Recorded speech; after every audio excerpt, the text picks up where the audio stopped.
Di sini kita diskusi nggak pakai sound system karena memang udah berapa kali diskusi di sini kita nggak pakai sound system, ruangnya kecil dan dan mudah-mudahan jadi lebih konsen ya. Ya terima kasih teman-teman semua yang sudah datang ke acara ini. Nanti acara akan dipandu sama Anggi editor bukunya Wilson, sama harusnya hari ini juga ada Greg Volgren ya, tapi karena dia nggak bisa perpanjang visa, jadi nggak bisa ikut. Visanya pas habis kemarin tanggal 17 gitu, jadi nggak bisa ikut. Tapi dia bikin apa ya? Bikin video ya, bikin bikin video. Ya makasih dan selamat diskusi. Oke, kasih Pak. Oke, selamat siang kawan-kawan. Terima kasih sudah datang di acara peluncuran dan bincang buku Kutukan Emas Papua dan Papua Bergerak. Ini momen yang spesial karena seperti tadi disebutkan Kobam ulang tahun tanggal 20 Mei dan untuk itu kami juga menerbitkan 2 buku. Yang pertama ada buku Kutukan Emas Papua karya Greg Volgren yang membahas sejarah panjang Papua dan sumber emasnya sejak abad ke-15 sampai konflik kepentingan Perang Dingin.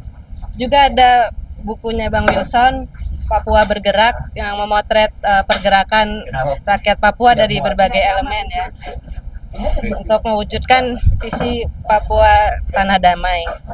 Nah ini untuk dalam rangka ulang tahun Kobam juga, kami masih ada diskon inden juga. Jadi bagi kawan-kawan yang mau beli 2 bukunya masih ada diskon 15% sampai tanggal 21 untuk bukunya Bang Wilson dan buku Greg sampai tanggal 23 Mei. Juga kami ada bazar buku di toko Menteng dan toko Depok sampai tanggal 24 dan sampai 8 Juni.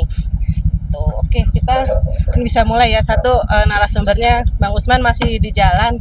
Kita mulai aja dari Bang Wilson, sepatah 2 patah kata tentang penerbitan bukunya. Silakan Bang. Iya, terima kasih. Loh, Kak kan nggak pakai mic? Oh gitu.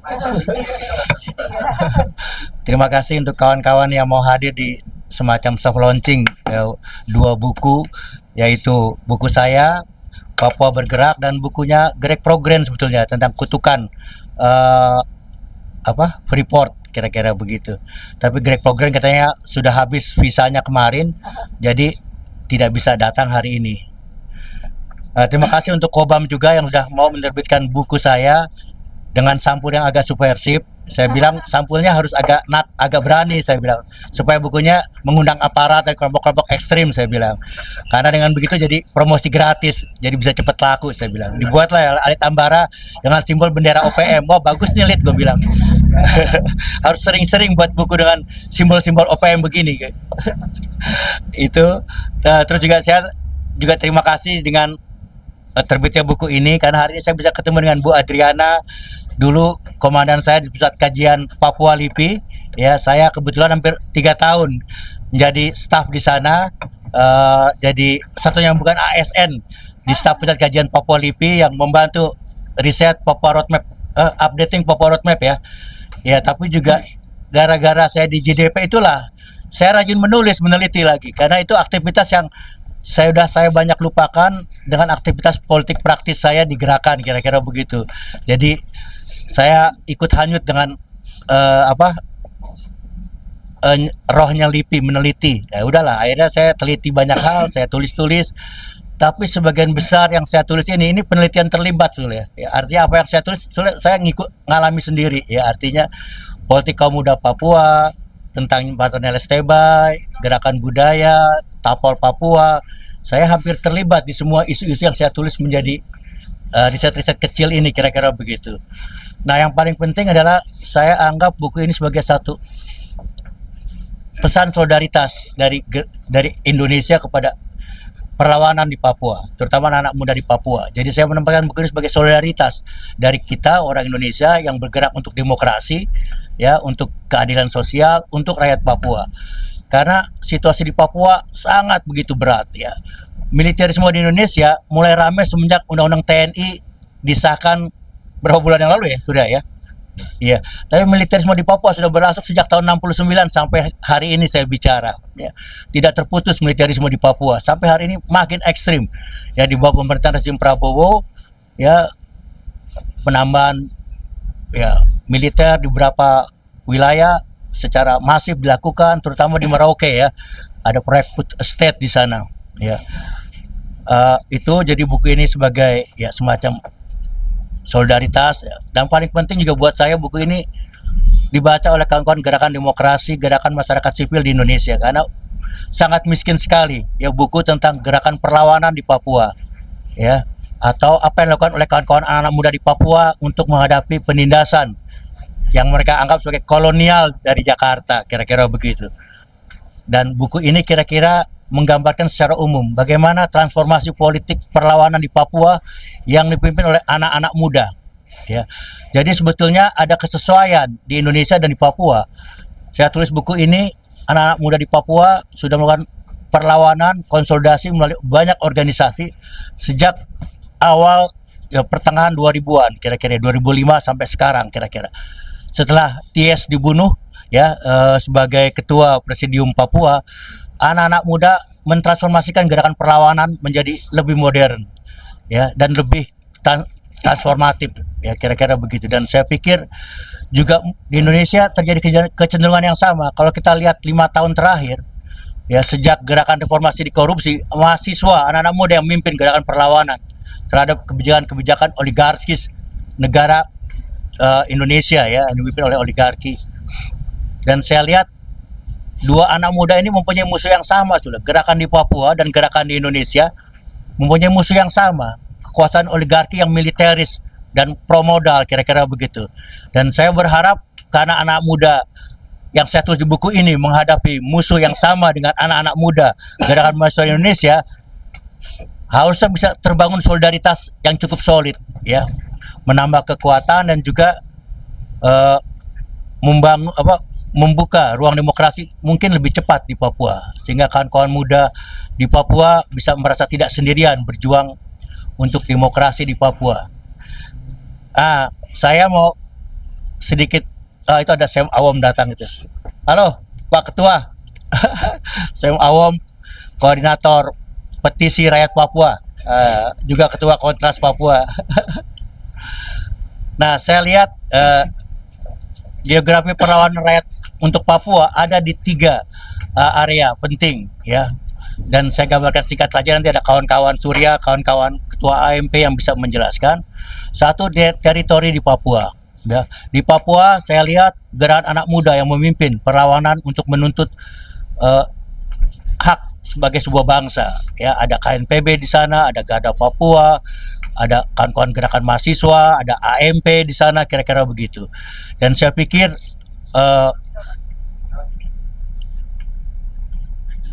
kekuatan utama dari gerakan demokrasi di Papua adalah anak-anak muda ini sendiri dalam berbagai organisasi dan koalisi-koalisi yang mereka bangun.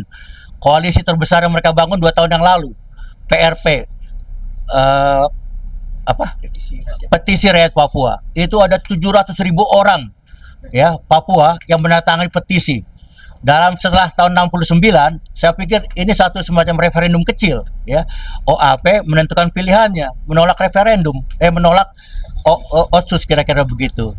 Dan ini luar biasa saya pikir, karena udah hampir mungkin separuh rakyat OAP yang punya hak pilih itu yang menentukan menolak otsus ya. Kalau dibalik sebagai opsi merdeka, mungkin sudah merdeka itu. Papua itu di Papua. Jadi upaya-upaya persatuan anak-anak muda, gerakan-gerakan baru di Papua berjalan terus sampai hari ini. Dan saya harap, saya rasa akan semakin solid ke depan karena menghadapi musuh yang semakin juga kuat ya di Papua dan juga di Jakarta sini. Kedua, di teritori Indonesia. Saya pikir di teritori Indonesia juga gerakan anak-anak muda dipelopori oleh AMP ya, dan berbagai organisasi mahasiswa dan pemuda Papua menjadi motor utama ya dari gerakan untuk perlawanan di Papua. Yang mungkin tantangan paling besar gerakan Indonesia adalah membangun solidaritas dengan gerakan demokrasi dan gerakan rakyat di Indonesia. Surya Anta sudah mempelopori dengan Free West Papua, Front Rakyat Indonesia untuk West Papua ya. Saya sendiri membuat NAPAS, National Papua Solidarity, National Papua Solidarity sebagai solidaritas dari gerakan demokrasi dan rakyat di Indonesia untuk Papua. Saya dulu punya pengalaman dengan Timor Leste juga. Saya dulu membangun gerakan solidaritas untuk Timor Leste di Indonesia dengan Supreme, Solidaritas Perjuangan Rakyat Indonesia untuk Mobere. Saya lihat waktu itu ada perubahan strategi dari CNRT atau Sanana. Sanana menyerukan supaya kawan-kawan perlawanan anak muda di Jawa, di Indonesia berinisiatif merangkul gerakan demokrasi Indonesia untuk mendukung gerakan mereka. Jadi ada inisiatif dari kawan-kawan Timor Leste untuk mendekati berbagai ya unsur gerakan demokrasi, agamawan, gereja, gerakan kemanusiaan, gerakan perempuan. Itu yang saya lihat belum muncul dari gerakan di Papua. Inisiatif strategis bangun solidaritas dari kawan-kawan Papua sendiri ya Surya ya. Inisiatifnya lebih tampak dari beberapa unsur gerakan rakyat di Indonesia dan itu sangat kecil ya, sangat dan butuh energi tambahan dari kawan-kawan Papua untuk mendatangi banyak kelompok-kelompok untuk meyakinkan mereka bahwa Papua harus didukung ya, diberi solidaritas dengan berbagai isu yang ada, kira-kira begitu. Ketiga, di geografi internasional ya, solidaritas internasional menurut saya menjadi penting untuk West Papua. Di internasional sudah ada UMWP sebetulnya yang bermarkas di London ya sebagai suatu poros untuk membangun solidaritas internasional, dan saya pikir UMWP mungkin karena disebutkan masalah-masalah internal ke dalam ya sehingga melupakan peran strategisnya membangun solidaritas internasional ya. Saya ingat dulu CNRT Ramos Herta ditugaskan oleh Sanana untuk membangun solidaritas di tiap negara ya, untuk menekan negaranya masing-masing untuk membicara soal Timor, kira-kira begitu. Dan saya pikir sepengetahuan saya di ULMWP strategi itu belum dijalankan secara prioritas ya. ULMWP sejak 2016 sudah berdiri ya, kira-kira udah hampir 9 tahun. Tapi saya lihat perkembangan solidaritas internasional tidak bertambah kuat ya, terutama di gerakan masyarakat sipil negara-negara di luar Indonesia, Eropa, Amerika, dan Australia. Menurut saya itu yang mungkin bisa dilakukan oleh ULMWP ketimbang disibukkan dengan perpecahan internalnya. Saya pikir itu juga hal strategis yang bisa dibangun. Saya kasih tahu yang namanya solidaritas internasional Timor Leste, namanya APSET, Asia Pacific Coalition for East Timor, itu masih ada ya, cuma mati suri.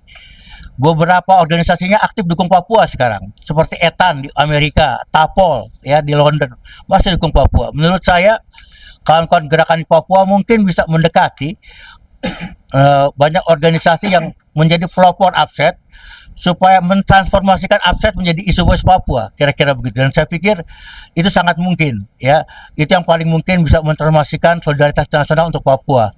Saya pikir itu saja. Nanti ada kawan-kawan Papua dan juga Bu Adriana yang akan menambahkan. Terima kasih. Oke, kasih. Oke, kita lanjutkan masuk ke para pembicara.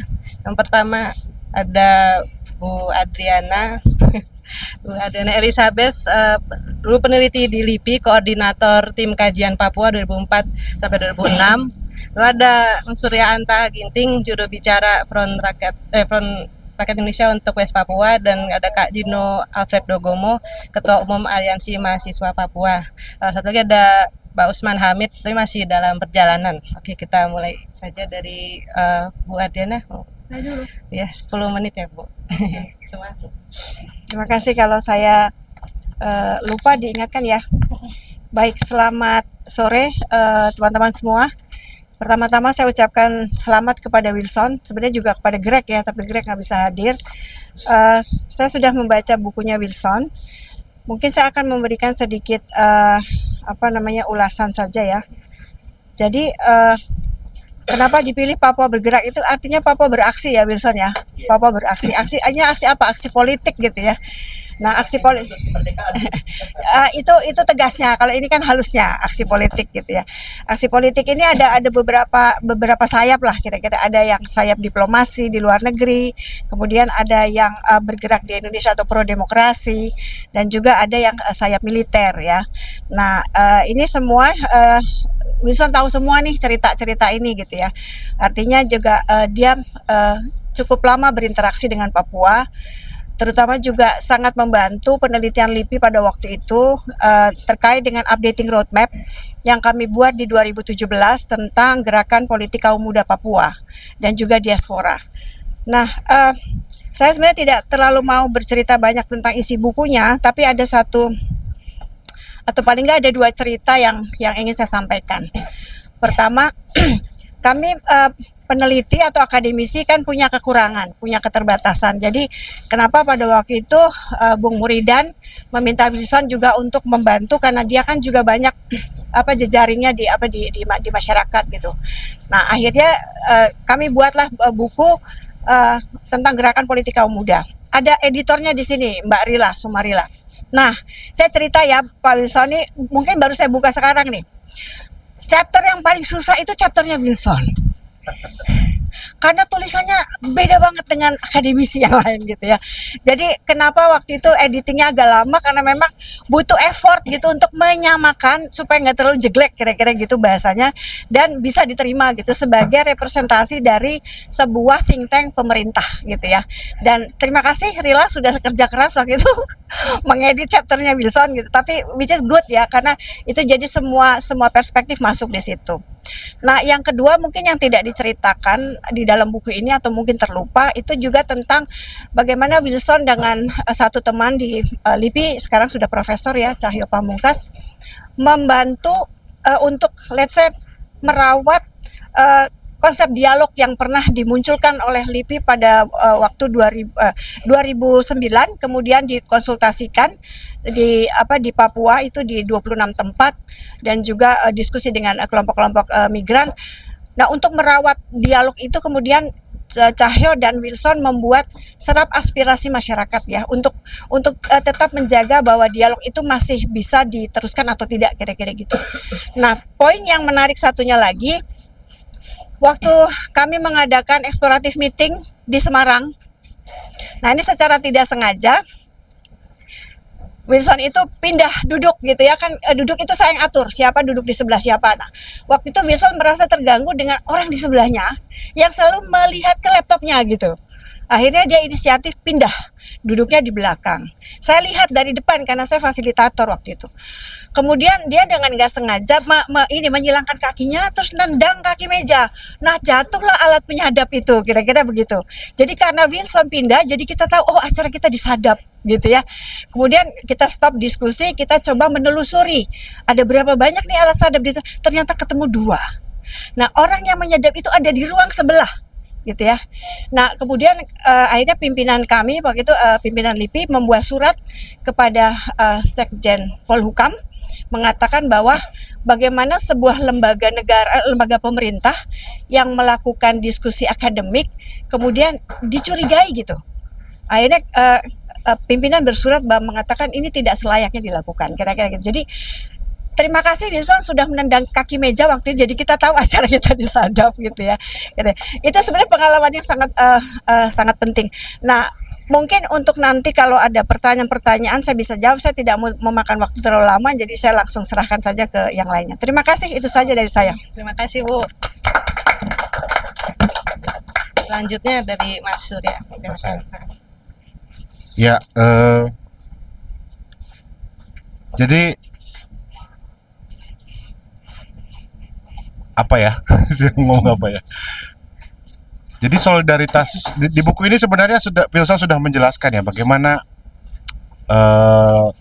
interaksi antara gerakan di Indonesia itu dengan gerakan di Papua sudah terjadi di tahun 90-an. Saya dan Wilson sama-sama berasal dari PRD, walaupun kami beda generasi ya. Wilson mengalami SPRIM. Di buku ini juga saya baru tahu nih ada solidaritas perjuangan rakyat Indonesia untuk West Papua. Ya walaupun sekedar untuk konferensi pers, tapi itu membuktikan bahwa ada upaya dari kawan-kawan Smith dan PRD di tahun 95-96 itu untuk menyuarakan isu Papua selain isu Timur Leste. Saya sendiri generasi PRD yang pasca 98. Jadi pengalaman kami itu ya kalau saya secara pribadi saat di Jogja bersama aksi-aksi bersama dengan kawan-kawan AMP dan kawan-kawan FNMP ya, FNMP itu. Ada Syam Awam di sini dan kawan-kawan Jajora. Nah, tapi untuk sebuah konsolidasi solidaritas itu sebenarnya baru dibangun ketika tahun 2009 lah. 2009 kita bersama teman-teman AMP membuat SUP namanya, Solidaritas untuk Papua. Tapi ya seperti komite aksi saja. Berbeda halnya dengan NAPAS dan PRIWP ya. NAPAS saya juga terlibat bersama Wilson di NAPAS, National Papua Solidarity, ada banyak organisasi gerakan Indonesia dan juga NGO yang terlibat bersama kawan-kawan Papua ya untuk mendirikan satu kelompok solidaritas yang platformnya demokrasi HAM untuk Papua, yang platformnya bicara soal dialog seluas-luasnya untuk rakyat Papua. Nah, berbeda halnya dengan FreeWP, kami di Front Rakyat Indonesia untuk West Papua, platform kami berbeda dengan platformnya NAPAS. Platform kami sudah platform pengakuan sebagai sebuah nation, Papua sebagai sebuah nation, dan pengakuan terhadap dukungan terhadap perjuangan right for self-determination, hak menentukan nasib sendiri. Jadi FreeWP walaupun dibandingkan NAPAS organisasinya lebih dikit lah ya. NAPAS organisasinya lebih banyak gitu, tapi yang membedakan adalah platform perjuangannya itu. Nah, jadi isu soal Papua ini adalah isu yang di kalangan gerakan sejak tahun 2000-an sampai sekarang sebenarnya debatable ya. Misalnya di kalangan gerakan ada yang menganggap ya Papua itu bagian dari Indonesia, bagian bahkan jauh sebelum itu bagian daripada Majapahit lah atau Tidore lah. Atau juga ada yang menganggap kalau kita dukung Papua nanti Papua jatuh ke tangan imperialis gitu. Jatuh ke tangan Amerika, Inggris, Australia dan segala macam. Nah, topik-topik soal ini itu muncul di kalangan kaum pergerakan di Indonesia. Tetapi kejadian 2019, rasisme 2019 itu sebenarnya membuka pikiran banyak orang. Bagaimana perlakuan terhadap rakyat Papua yang sebenarnya harusnya sudah banyak diketahui ya, karena masalahnya informasi di Papua ini kan banyak hoaxnya yang kita terima di media-media mainstream gitu. Nah, tapi 2019, uprising 2019 itu yang berangkat dari kejadian di asrama Papua Surabaya itu membuka banyak pikiran gitu, bahwa tadinya yang berpikir bahwa kaum muda yang berpikir bahwa aduh sudahlah Papua bersama kami saja lah gitu. Sampai kemudian berpikir ya sudah, kalau tidak bahagia bersama dengan kami, coba pikirkan opsi-opsi yang lain. Nah, jadi kenapa soal isu Papua ini begitu sulit gitu ya di kalangan kaum muda? Karena memang sangat kental lah rasisme dan nasionalisme chauvinis yang sudah berurat akar selama 30-an tahun lebih ini. Bahkan juga sejak zaman prakemerdekaan gitu.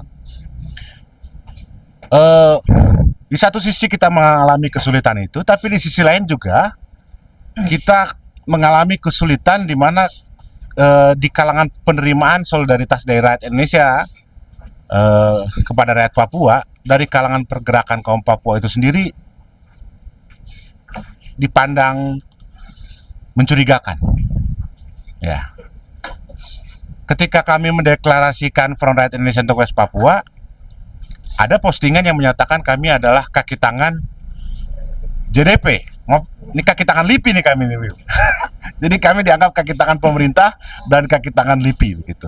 Waktu kami mendeklarasikan Free WP pada tahun 2000 berapa ya? 16 ya? November 2016 itu. Nah, kenapa itu? Karena sudah menahun memoria pasionis ini, ya, ingatan penderitaan ini terhadap kita yang berkulit coklat ini berambut lurus. Ya kebetulan saya ini keriting dikit lah ya, tapi tetap saja dianggap berambut lurus lah begitu. Jadi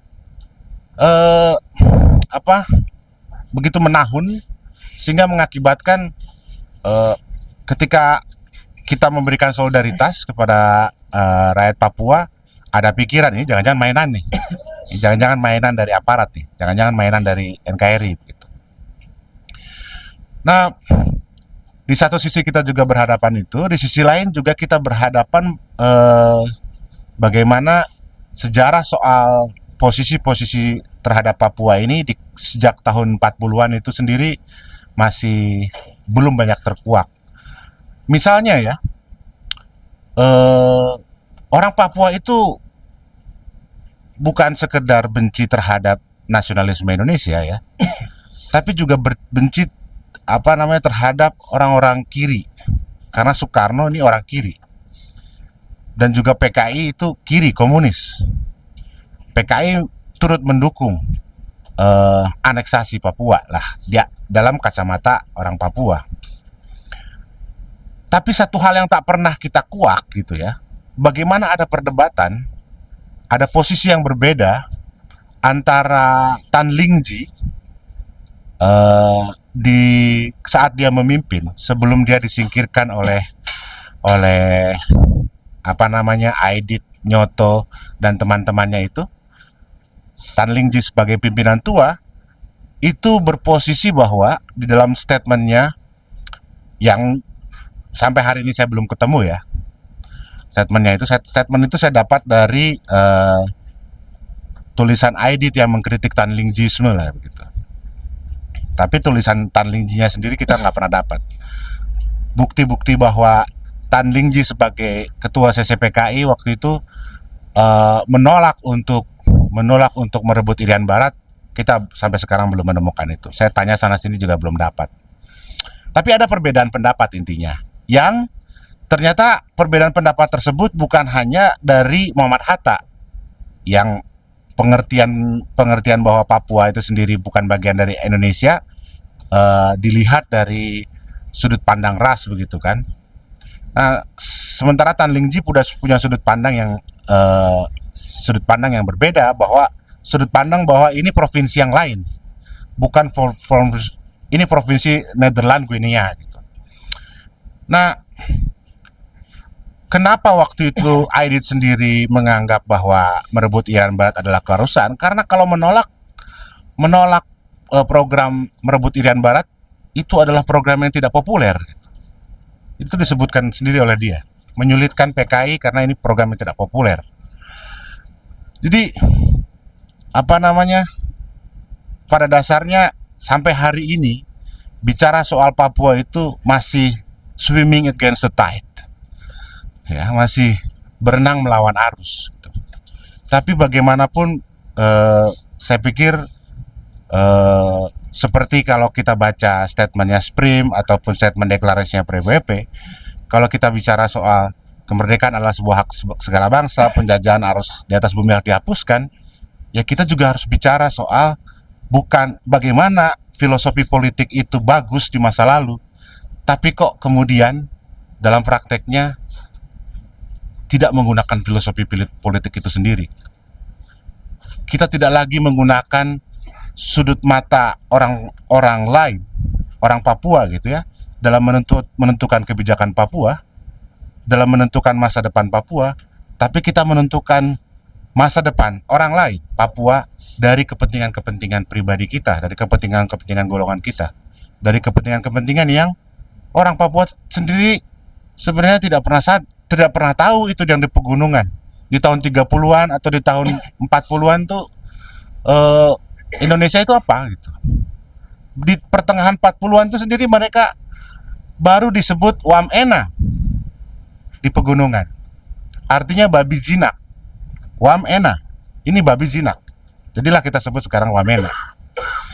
Jadi mendiskusikan Papua ini dan bersolidaritas terhadap rakyat Papua dengan kacamata dengan program apapun ya, dengan platform demokrasi HAM, dengan platform the right for self-determination, itu saya pikir masih swimming against the tide. Jadi kita sedang membuka kotak Pandora sejarah Papua, kita sedang membuka cakrawala berpikir rakyat Indonesia dan cakrawala berpikir rakyat Papua itu sendiri. Rakyat Papua, saya pikir tanpa bantuan banyak orang untuk menciptakan keadilan sosial, kebebasan, apalagi soal itu, tidak hanya itu, misalnya soal kedamaian di Papua, tidak akan mungkin terjadi tanpa ada banyak kelompok ada banyak kekuatan yang memberikan solidaritas, baik di dalam Indonesia maupun di luar, ataupun kekuatan-kekuatan di dalam tanah Papua. Terima kasih, itu dari saya. Oke, terima kasih. Selanjutnya untuk Kak Gino, silakan. Oke, saya dulu nih. Iya, saya punya nama Gino, saya dari AMP. Pertama terima kasih, saya sudah diundang juga ke peluncuran dua buku yang sangat baik sekali untuk menambah referensi, tapi juga mengajak kita untuk berpikir. Terlebih dalam bukunya kawan Wilson ini, Papua Bergerak ini, dari hampir 8 atau 9 artikel yang dirangkum kemudian dijadikan satu buku nih, saya lebih tertarik soal kemunculan gerakan muda yang tadi sempat disinggung juga, bagaimana dinamika pasca tahun 90-an sampai reformasi masuk tahun 2000-an, kemunculan gerakan-gerakan muda ini semakin menjamur, dan menjamurnya gerakan-gerakan muda ini juga turut membawa satu perubahan dalam melihat siapa itu musuh rakyat Papua dan bagaimana rakyat Papua harus berjuang untuk mencari alternatif yang paling terbaik dari realitas penindasan yang sedang terjadi. Itu secara bertahap dan mulai berkembang pasca tahun 90-an, pasca reformasi masuk tahun 2000-an hingga hari ini. Dinamika panjang itu terus berproses. Kawan Wilson juga menjelaskan di dalam buku Papua Bergerak ini banyak bermunculan gerakan-gerakan muda, ada AMP, KNPB, Garda Papua, Sonamapa, Gempar, FIMWP. Ini gerakan-gerakan pemuda Papua yang muncul pasca reformasi, tapi juga kemunculan gerakan-gerakan muda ini membawa semangat dan sudut pandang yang baru. Terlebih lagi dalam melihat persoalan kebangsaan di Papua, karena sebelumnya dengan jamaknya teritorial Papua yang luas, suku bangsa yang banyak, ini mau mendefinisikan perjuangan Papua dan mendefinisikan Papua sebagai sebuah bangsa itu menjadi satu PR besar. Tapi dengan kemunculan gerakan-gerakan muda Papua, terus tapi juga masuknya perputaran modal besar ke Papua, ini kemudian mulai mendapat satu titik temu untuk bagaimana menyimpulkan siapa itu bangsa Papua, apa itu bangsa Papua, dan mau kemana bangsa Papua nantinya ke depan untuk keluar dari penindasan ini. Selain itu, saya lihat juga soal bagaimana kawan Wilson singgung soal Front Persatuan yang kemudian diusung seperti yang sebelumnya didorong oleh teman-teman Timor Leste, ada CNRT atau CNRM yang kemudian didorong menjadi satu Front Persatuan yang kemudian menjadi komando politik untuk mendorong aktivitas pergerakan dengan struktur komando front yang terstruktur. Kemudian kawan Wilson juga menyinggung soal ULMP di Papua, United Liberation Movement for West Papua, sebagai satu front persatuan nasional yang dibangun tapi kemudian belum mampu mengerjakan tugas yang harusnya dikerjakan oleh front persatuan itu sendiri.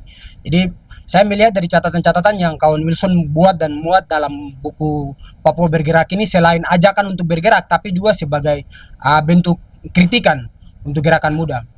Kehadiran saya di sini juga sebenarnya ini sebagai salah satu bentuk kritikan, karena untuk menulis buku seperti begini saja itu kami harus menunggu kawan-kawan Indonesia yang tulis soal Papua.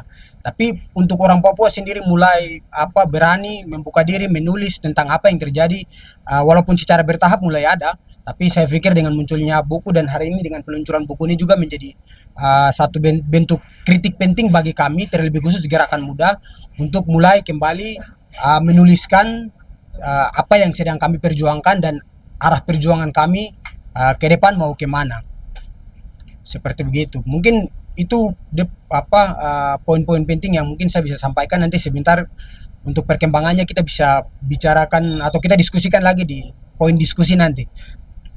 Terima kasih. Terima kasih Kak Jino. Untuk terakhir ada Bang Usman Hamid, silakan. Katanya mau nyanyi juga. Oke.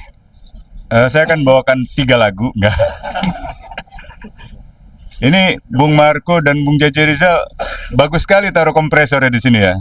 Lumayan memanaskan suasana di depan ini. Saya usul agar dipindahkan itu. Mungkin dibeli kabel 100 meter jadi bisa ditaruh jauh banget itu. Ibu Bapak yang saya hormati, teman-teman sekalian. Tadi 3 pembicara saya dengarkan baik-baik, semuanya bicara tentang bukunya Wilson ya. Kalau tidak salah hari ini 2 buku ya kan. Nah mungkin saking menariknya buku Wilson, 3 pembicara lupa membahas bukunya Greg Paul Grain. Belum dapat ya? Mana ini panitia ini? Oke, panitia harus kasih lah biar adil. Saya kira bukunya Wilson dan juga bukunya Greg ini itu memberikan sumbangsi yang besar bagi perbincangan tentang Papua, bahkan diskursus tentang kebijakan penulisan ulang sejarah Indonesia yang hari ini sedang marak. Kita tahu bahwa Kementerian Kebudayaan saat ini sedang menulis ulang sejarah Indonesia dan tampaknya akan meletakkan sejarah yang lebih dekat pada sejarah yang diseragamkan di masa Orde Baru. Sejarah di mana begitu banyak pemutarbalikan dan bahkan manipulasi atas fakta-fakta sejarah yang pernah terjadi.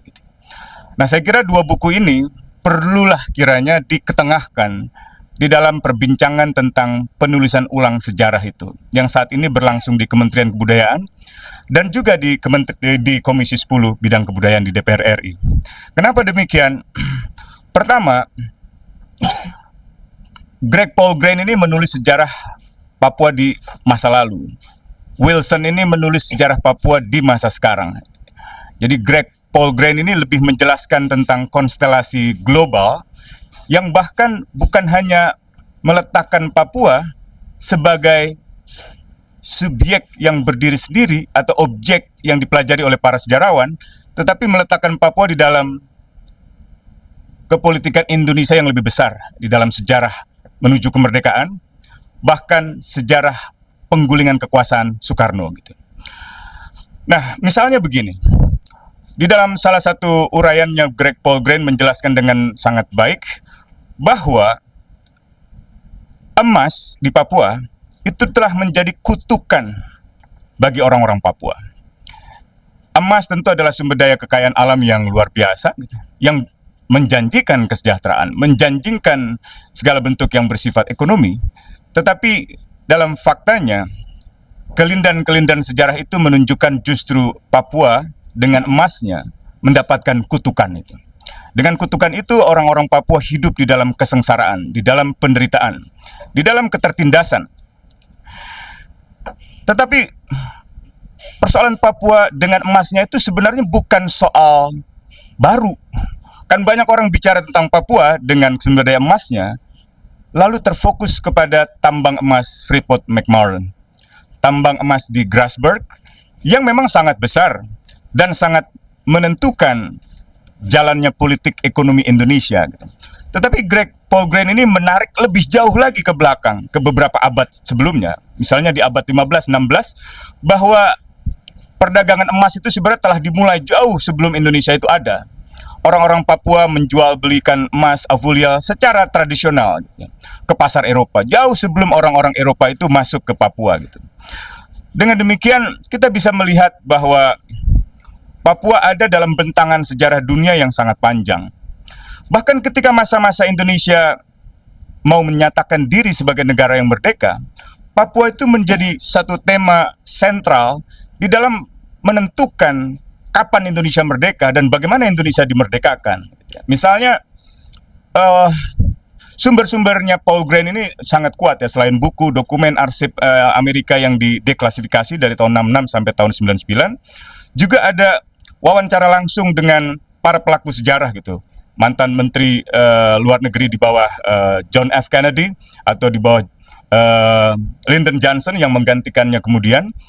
Bahkan Paul Green juga mewawancarai Nishijima, salah seorang perwira Angkatan Laut kalau tidak salah dari tentara Jepang, yang ketika itu banyak ikut terlibat di dalam proses pembicaraan menentukan Indonesia merdeka bersama para nasionalis Indonesia. Ada setidaknya Nishijima. Terima kasih. Mohon diberikan 4 bukunya buat di depan biar ada keadilan bagi seluruh pembicara di Indonesia. Makasih Jaja Rijal. Tolong beli buku ini sebelum saya lanjutkan. Jadi lupa tuh. Oke. Jadi perbincangan Papua di dalam sudut pandang seorang sejarawan seperti Greg Paul Green itu ada dalam bentangan hitungan abad dia. Dia bukan lagi membicarakan Papua dalam bingkai Indonesia, di mana Indonesia mengintegrasikan Papua pada tahun 69 misalnya gitu. Benar nggak? Ya betul ya, 69 dengan akhir perjanjian New York itu. Tetapi juga pada masa kolonial dan hingga era-era kontemporer yang saya kira dengan sangat baik dijelaskan oleh Greg Paul Green gitu. Nah, mungkin buku ini setelah siapa ini profesor di Belanda, Droglever. Setelah Droglever, saya kira ini buku sejarah Papua yang paling panjang, yang paling mendalam gitu.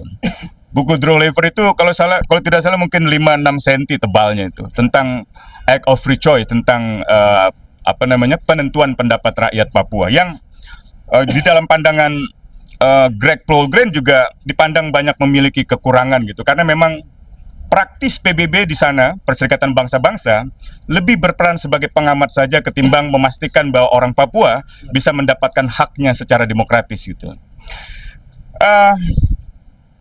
Perbincangannya sangat detail di dalam bukunya Paul Green ini. Misalnya ketika Soekarno mau merumuskan kemerdekaan Indonesia, sampai seberapa jauh sebenarnya kemerdekaan Indonesia itu memiliki konsekuensi pada penunjukan batas-batas wilayah. Apakah batas wilayah itu adalah batas wilayah bekas jajahan Belanda termasuk Papua, atau bekas wilayah jajahan Belanda di luar Papua gitu. Perbincangan saat itu sebenarnya juga sangat menarik karena Nishijima sendiri itu merasa bahwa ia sebagai bagian dari pemerintah Jepang tentu saja, dia merasa Jepang juga memiliki keinginan untuk memastikan bahwa Jepang bisa mendapatkan akses pada sumber daya emas itu. Jadi sumber daya emas ini sebenarnya sudah ditemukan abad-abad sebelumnya, hanya kandungannya dalam catatan Paul Green seolah hanya sedikit kandungan emas itu. Kalau tidak salah 1/15 yang dia jelaskan dalam berbagai dokumen resmi yang ketika itu beredar, yang dia tunjuk itu 1/15-nya, padahal kandungan emasnya jauh lebih besar gitu. Itu sama seperti di era kontemporer sekarang ini. Misalnya Amnesty International melakukan penelitian 2-3 tahun lalu atas tambang emas di Intan Jaya di Blok Wabu. Itu kalau Anda lihat peta Papua itu dari atas misalnya Jayapura, bawah Merauke, sini Kepala Burung, Sorong gitu. Itu di atas Freeport ada Intan Jaya. Dan di dalam Intan Jaya itulah lokasi Blok Wabu itu berada. Itu peta geologi tahun 99 kalau tidak salah. Ukuran Blok Wabunya itu sebesar Jakarta. Dan itu yang disebut sebagai 8 juta ton emas itu. Tapi sebenarnya dalam peta geologi yang terakhir mungkin 2019-2020 dari Pulau Papua yang besar itu, tentu Papua Barat yang saya maksud, bukan Papua Nugini. Yang seperti ini, sebesar Jakarta itu ternyata peta sesungguhnya itu sebesar mikrofon ini. Dengan kata lain, jauh kekayaan alam emas itu lebih besar daripada yang dibayangkan gitu. Tentu saja itu ada di dalam endapan bawah tanah yang kalau itu dieksploitasi maka itu akan ini ada Potong sebentar. pemblokiran atau Itu gimana? ada nggak motor? Oh, nggak apa-apa. Bung Marco tolong dibeli tanah sebelah ini. Biar diskusinya lebih enak lah ya kan. Segera dilaksanakan. Coba telepon Pak Pramono Anung biar Kobam agak pindah ke balai kota gitu. Ya jadi Anda bayangkan betapa benarnya pandangan Greg Polgren bahwa emas itu menjadi kutukan. Orang yang menunjukkan peta geologi emas yang besar kepada saya itu, dia mengatakan, Bung Usman, emas ini 300 tahun lagi tidak akan habis. Saya katakan, yang saya pikirkan bukan apakah 300 tahun lagi emas itu habis, tapi apakah orang Papua masih akan ada? Sudah habis toh? Mungkin akan seperti orang-orang aborigin di Australia, atau akan seperti orang-orang Maori di New Zealand, atau akan seperti orang-orang Indian Native di Amerika gitu. Jadi emas benar-benar menjadi kutukan gitu karena kerakusan kekuasaan. Dimensi lain yang juga sangat penting dari bukunya Greg Polgren adalah bahkan di dalam proses penggulingan Soekarno dan penembakan John F. Kennedy, Papua itu sebenarnya menjadi tema sentral di dalam peta politik ekonomi Amerika gitu. Karena ada peran dari siapa namanya nih? Allen Dulles. Allen Dulles yang memang merupakan bagian dari Central Intelligence Agency tapi juga telah berkecimpung di dalam dunia emas, dalam dunia pertambangan seperti minyak dan lain sebagainya itu sejak 1920-an gitu. Jadi justru dinamika politik Amerika yang ya kita bisa cerita lebih panjang lagi, John F. Kennedy, Malcolm X, Martin Luther King, tapi dinamika politik Papua itu ternyata begitu memiliki tempat yang sangat penting dalam satu percaturan dunia yang sangat besar gitu. Karena itu saya kira buku Greg Polgren ini mestinya menjadi buku wajib sejarah di sekolah itu untuk mengerti, untuk mengikis pandangan-pandangan nasionalisme chauvinistik yang tadi disebutkan gitu, supaya orang Indonesia, anak muda Indonesia bisa lebih mengerti gitu. Atau kalau kita merujuk percakapan yang remeh-temeh di media sosial gitu, yang menuduh-nuduh aktivis sebagai antek asing misalnya gitu, di dalam sejarahnya Greg Polgren ini menjadi jelas bahwa Soeharto justru antek asingnya gitu kan, Ali Murtopo justru antek asingnya karena dia membawa kepentingan Amerika untuk terutama oligarki emas dan oligarki minyak, oligarki tambang emas di balik pengerukan kekayaan alam di Papua. Bahkan terjemahannya komunitas bambu menggunakan bukan istilah eksploitasi tapi perampokan emas gitu.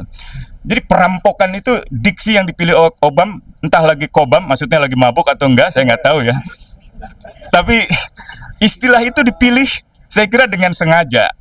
Mungkin dengan satu pengertian yang memang didasarkan pada sebegitu parahnya eksploitasi sumber daya alam di sana, sebegitu parahnya pengerukan emas di dalam konteks Papua gitu. Tentu di dalam kesempatan ini saya tidak akan sanggup menjelaskan segalanya tentang bukunya Greg Polgren, tapi sebagai penutup saja bahwa apa yang dijelaskan oleh Wilson ini sebenarnya satu apa istilahnya, satu fenomena resistensi yang baru yang tumbuh di kalangan generasi muda Papua yang bukan bagian dari orang-orang politik lama Papua gitu. Wilson mengutip Amiruddin Al-Rahab dan banyak sumber lainnya yang saya kira menjadi penting untuk menjelaskan kepada generasi muda Indonesia hari ini, kepada pemerintah Indonesia hari ini, kenapa anak-anak muda itu begitu marah di Papua gitu. Kenapa generasi muda di Papua itu begitu ingin memperjuangkan kemerdekaan gitu. Kenapa pendidikan Indonesia yang ditanamkan berpuluh tahun di Papua, termasuk tentang nasionalisme Indonesia, gagal membentuk pemikiran-pemikiran orang-orang Papua untuk mencintai Indonesia. Jawabannya sederhana, karena hipokrasi Indonesia, karena inkonsistensi Indonesia dalam mengelola Papua gitu. Jadi selama Indonesia mengelola Papua dengan cara-cara yang hipokrit gitu ya. Di satu sisi ingin mensejahterakan, tapi sebenarnya di sisi lain sedang menghancurkan. Di satu sisi mempromosikan Raja Ampat, di sisi lain mengeksploitasi pulau-pulau di Raja Ampat untuk kepentingan nikel misalnya gitu. Itu tidak ada banyak yang di antara kita yang tahu. Sekarang sedang terjadi penghancuran di bagian-bagian yang sangat indah di dalam pulau-pulau Raja Ampat itu. Dan kalau ke depan musnah, saya kira tidak ada lagi yang bisa dibanggakan dari Indonesia tentang karang yang indah, tentang keindahan alam di Papua dan lain sebagainya gitu. Nah, mudah-mudahan bukunya Wilson ini menambah kekayaan perspektif kita di dalam melihat politik di Papua dan di dalam melihat sejarah Papua gitu. Dan saya punya harapan besar bahwa generasi muda Papua itu bisa dipertemukan dengan generasi muda di Indonesia untuk terus mengupayakan perdamaian, mengupayakan jalan penyelesaian yang adil ya. Kawan-kawan Papua lebih banyak ingin memilih jalan Timor Leste gitu. Orang-orang di Indonesia mungkin lebih prefer pada jalan Aceh. Dengan kata lain, yang satu jalan merdeka, satu jalan Indonesia gitu. Tapi apapun itu, saya kira segala bentuk upaya perdamaian harus terus diupayakan, karena hanya dengan cara itulah maka emas di Papua atau kekayaan alam di Papua tidak lagi menjadi kutukan, tapi menjadi berkah untuk kita semua. Saya kira itu dulu sebagai pengantar pendek. Terima kasih. Terima kasih Bang Usman. Jadi mau ini atau nanti buat penutup? Bebas, menutup aja kan. Penutup aja ya. Oke, kita ya. Ketua PRC Papua dan juga Batas Papua. Oke. Ya. Apa? Ya, bisa minta. Maju ke depan, Bung Sa. Ada masih mungkin berdiri aja. Yuk. Oke. Saya pikir terima kasih buat kalau nyanyi berarti duet dengan Usman. Asik, ayolah. Terima kasih buat Wilson ya, juga pembicara yang sudah duluan ya. Artinya kalau kutukan iya, hari ini kita berduka ya, karena Intan Jaya hari ini diserang habis-habisan. Kalau kita baca terakhir ini kan, menurut TNI 18 orang itu mati. Tapi kalau dari Tentara Pembebasan Papuanya itu berapa ya? 4 saja, selebihnya itu sekitar 14 orang itu masyarakat sipil, karena kita yang baru ditemukan kepala desa Hitadipa ya. Artinya tadi ya Bung Kahanemas tadi itu bahwa Papua masih dapat kutukan sampai hari ini. Artinya Duga, Intan Jaya, Freeport dan lain-lain. Pembedahan tadi dalam buku emas sebagai kutukan, tapi juga Wilson menggugah kita untuk solidaritas itu menjadi penting, bahwa kebijakan yang pemerintah pusat buat dia sangat kontraproduktif dengan situasi Papua hari ini yang diambang kepunahan. Orang bilang ada genosida, ada ekosida, ada etnosida, dan itu yang hari ini generasi muda seperti Jeno dan kawan-kawan dan kita merasa bahwa harus ada jalan yang terbaik buat Papua. Jalan tengahnya ini apa? Entah dia mau seperti apa, tapi perdamaian ini harus menjadi kunci utama di dalam menyelesaikan Papua. Melihat Papua dalam konteks Bisa lebih keras. lebih keras, ya. Artinya melihat Papua dalam konteks apa jalan yang paling tepat buat Papua, karena kekerasan sampai saat ini tidak akan membawa penyelesaian. Kebijakan pengiriman pasukan lebih dahsyat lagi hari ini, lebih terselubung, lebih terpola, apalagi dengan dimekarkannya 6 provinsi. Situasi harus membangun kodam, membangun pangkalan-pangkalan militer, dan itu lebih sulit untuk rakyat Papua hari ini berbicara tentang situasi penegakan hak asasi dan lain-lain. Itu yang saya pikir dengan munculnya buku Wilson itu sangat baik buat kita. Artinya solidaritas Papua itu harus dilihat sebagai solidaritas yang dia bisa memberikan solusi. Entah tadi sudah tadi bilang ada solidaritas, kemudian ada VWP, kemudian Bu Adriana tadi mereka bergerak dengan jaringan damai Papua yang punya konteksnya sama.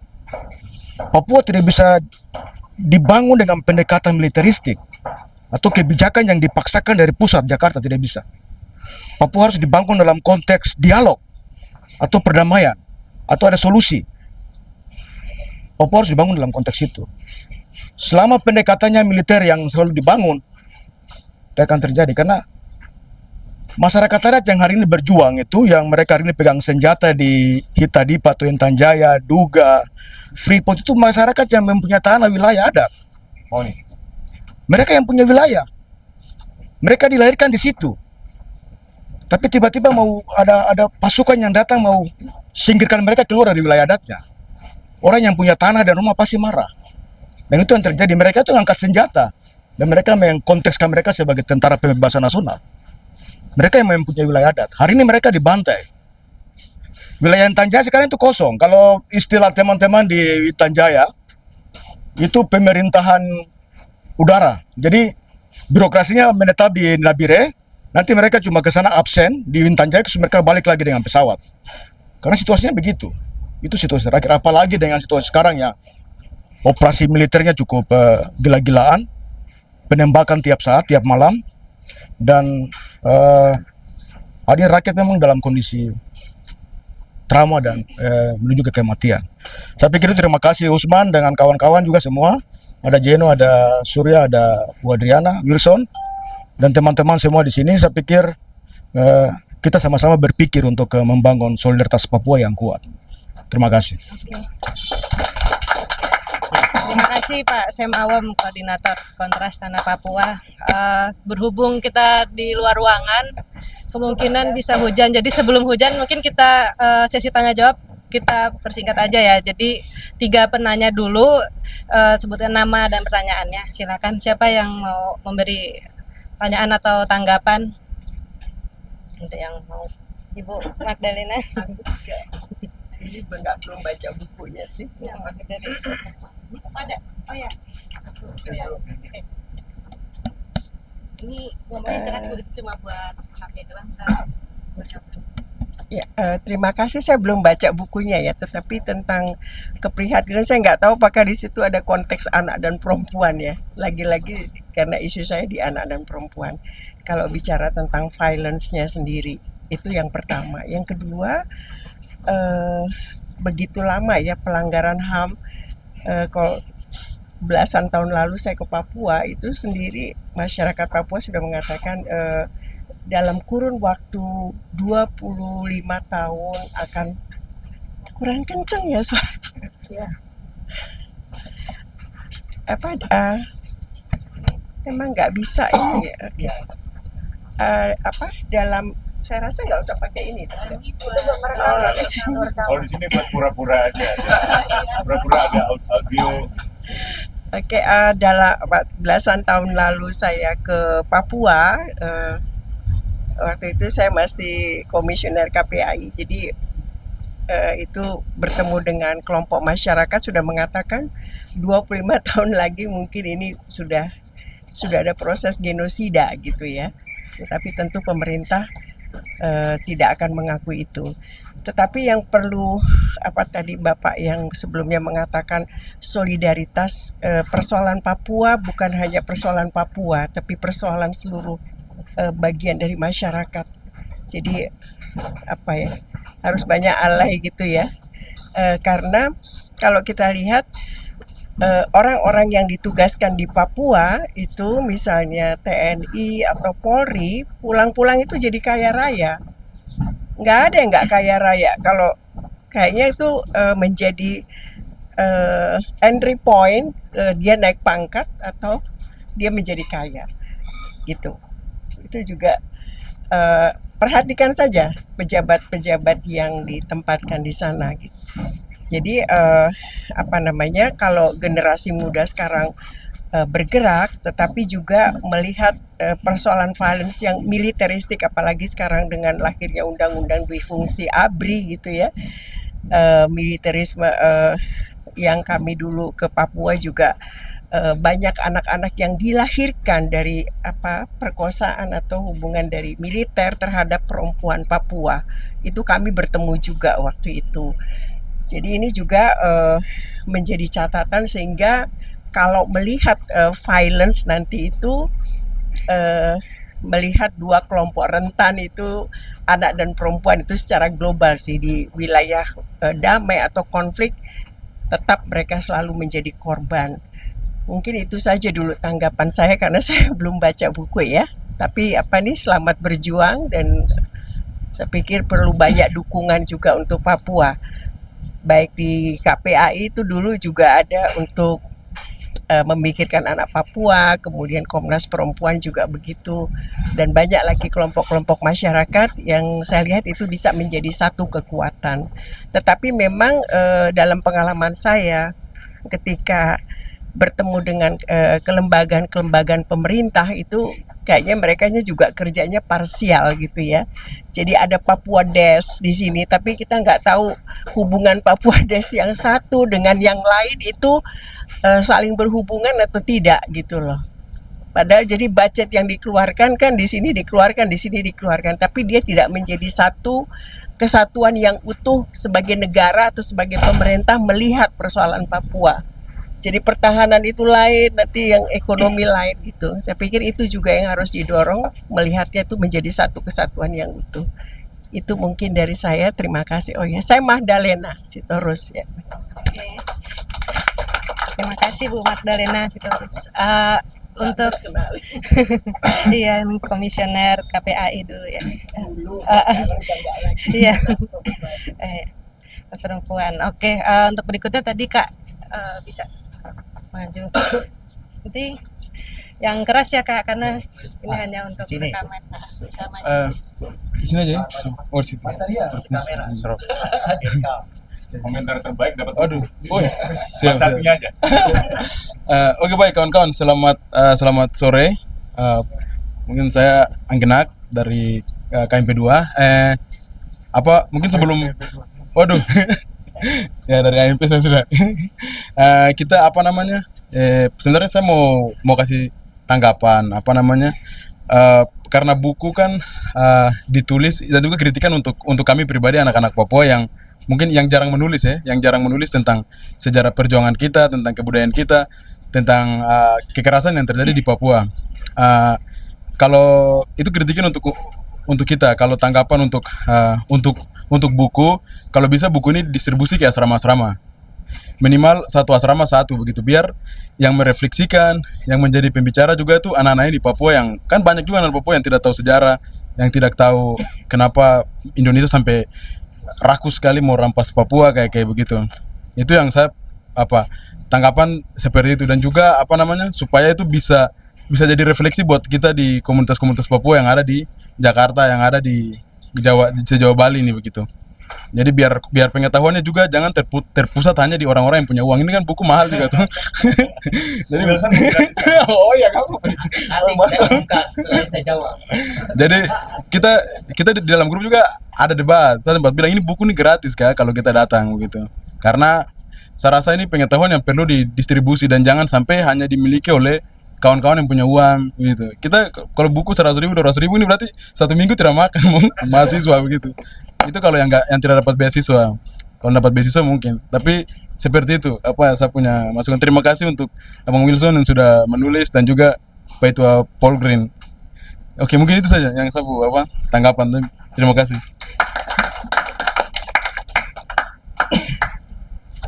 Satu lagi mungkin ada yang mau tanya atau memberi tanggapan dari kawan-kawan. Oh ya. Silakan. Terima kasih atas kesempatan yang diberikan. Sebelumnya perkenalkan, saya Ari Haya dari Maluku Utara.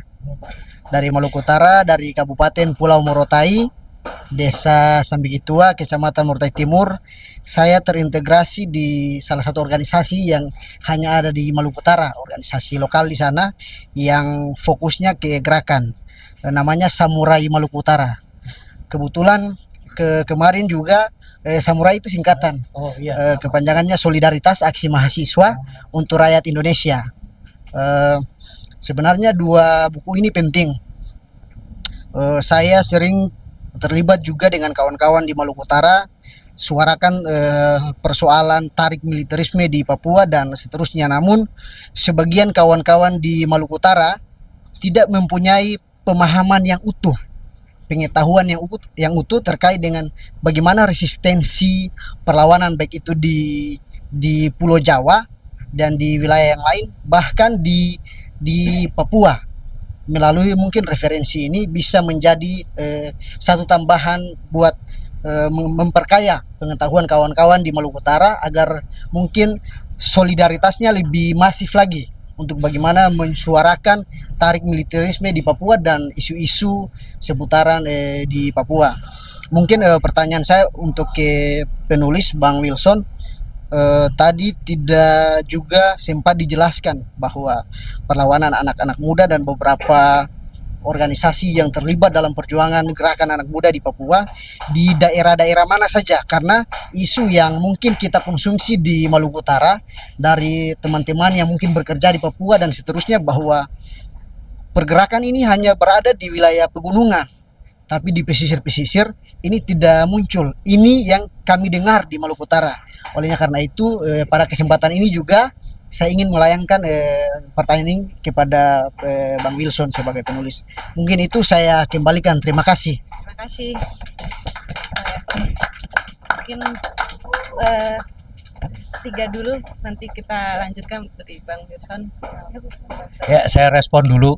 Satu, dari kawan AMP tadi, memang saya sudah buat perjanjian dengan JJ Rizal sebagai bos ya penerbit buku saya bahwa ada 500 eksemplar untuk saya, dan saya bilang saya akan bagikan ke kawan-kawan Papua. Ada 100 eksemplar untuk AMP, ada 200 untuk kawan-kawan di Papua, ada 50 eksemplar untuk kawan-kawan Free West Papua.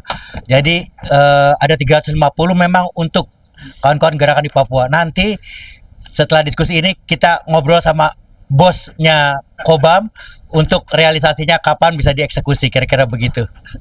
Itu dia. Makasih. Oke. Dari yang lain dia mau menanggapi. Buat saya sih sebetulnya. Waduh, kok dikasih ke saya semua? Kenapa begitu? Ya, pertama untuk Ibu ya Bu, memang tidak ada yang spesifik bicara tentang HAM perempuan dan anak gitu ya. Tapi kalau bicara HAM Papua itu kita sudah berpikir itu include gitu. Perempuan menjadi korban, anak-anak juga, apalagi misalnya kita lihat kasus terakhir di Intan Jaya, itu korban utamanya memang perempuan dan anak gitu ya. Sampai kemarin kan ada video misalnya mama-mama itu menangis, mereka bilang mereka harus keluar dari kampungnya, mereka harus segera meninggalkan tempat dan sebagainya itu. Bahkan kalau kita agak flashback gitu waktu kasus Surabaya, waktu orang Papua disebut monyet, itu yang pertama marah itu mama-mama toh, kira-kira begitu. Baru kami ini melahirkan monyet kah gitu, mereka marah sekali gitu. Jadi kalau bicara Papua itu HAM itu sudah include gitu, bukannya seolah-olah kita melupakan sama sekali, enggak gitu. Tapi tetap memang menurut saya harus ada yang spesifik membongkar tentang bagaimana kekerasan itu terjadi kepada perempuan Papua, karena memang itu sifatnya berlapis ya. Kekerasan secara kultur, kekerasan secara struktur dan sebagainya gitu.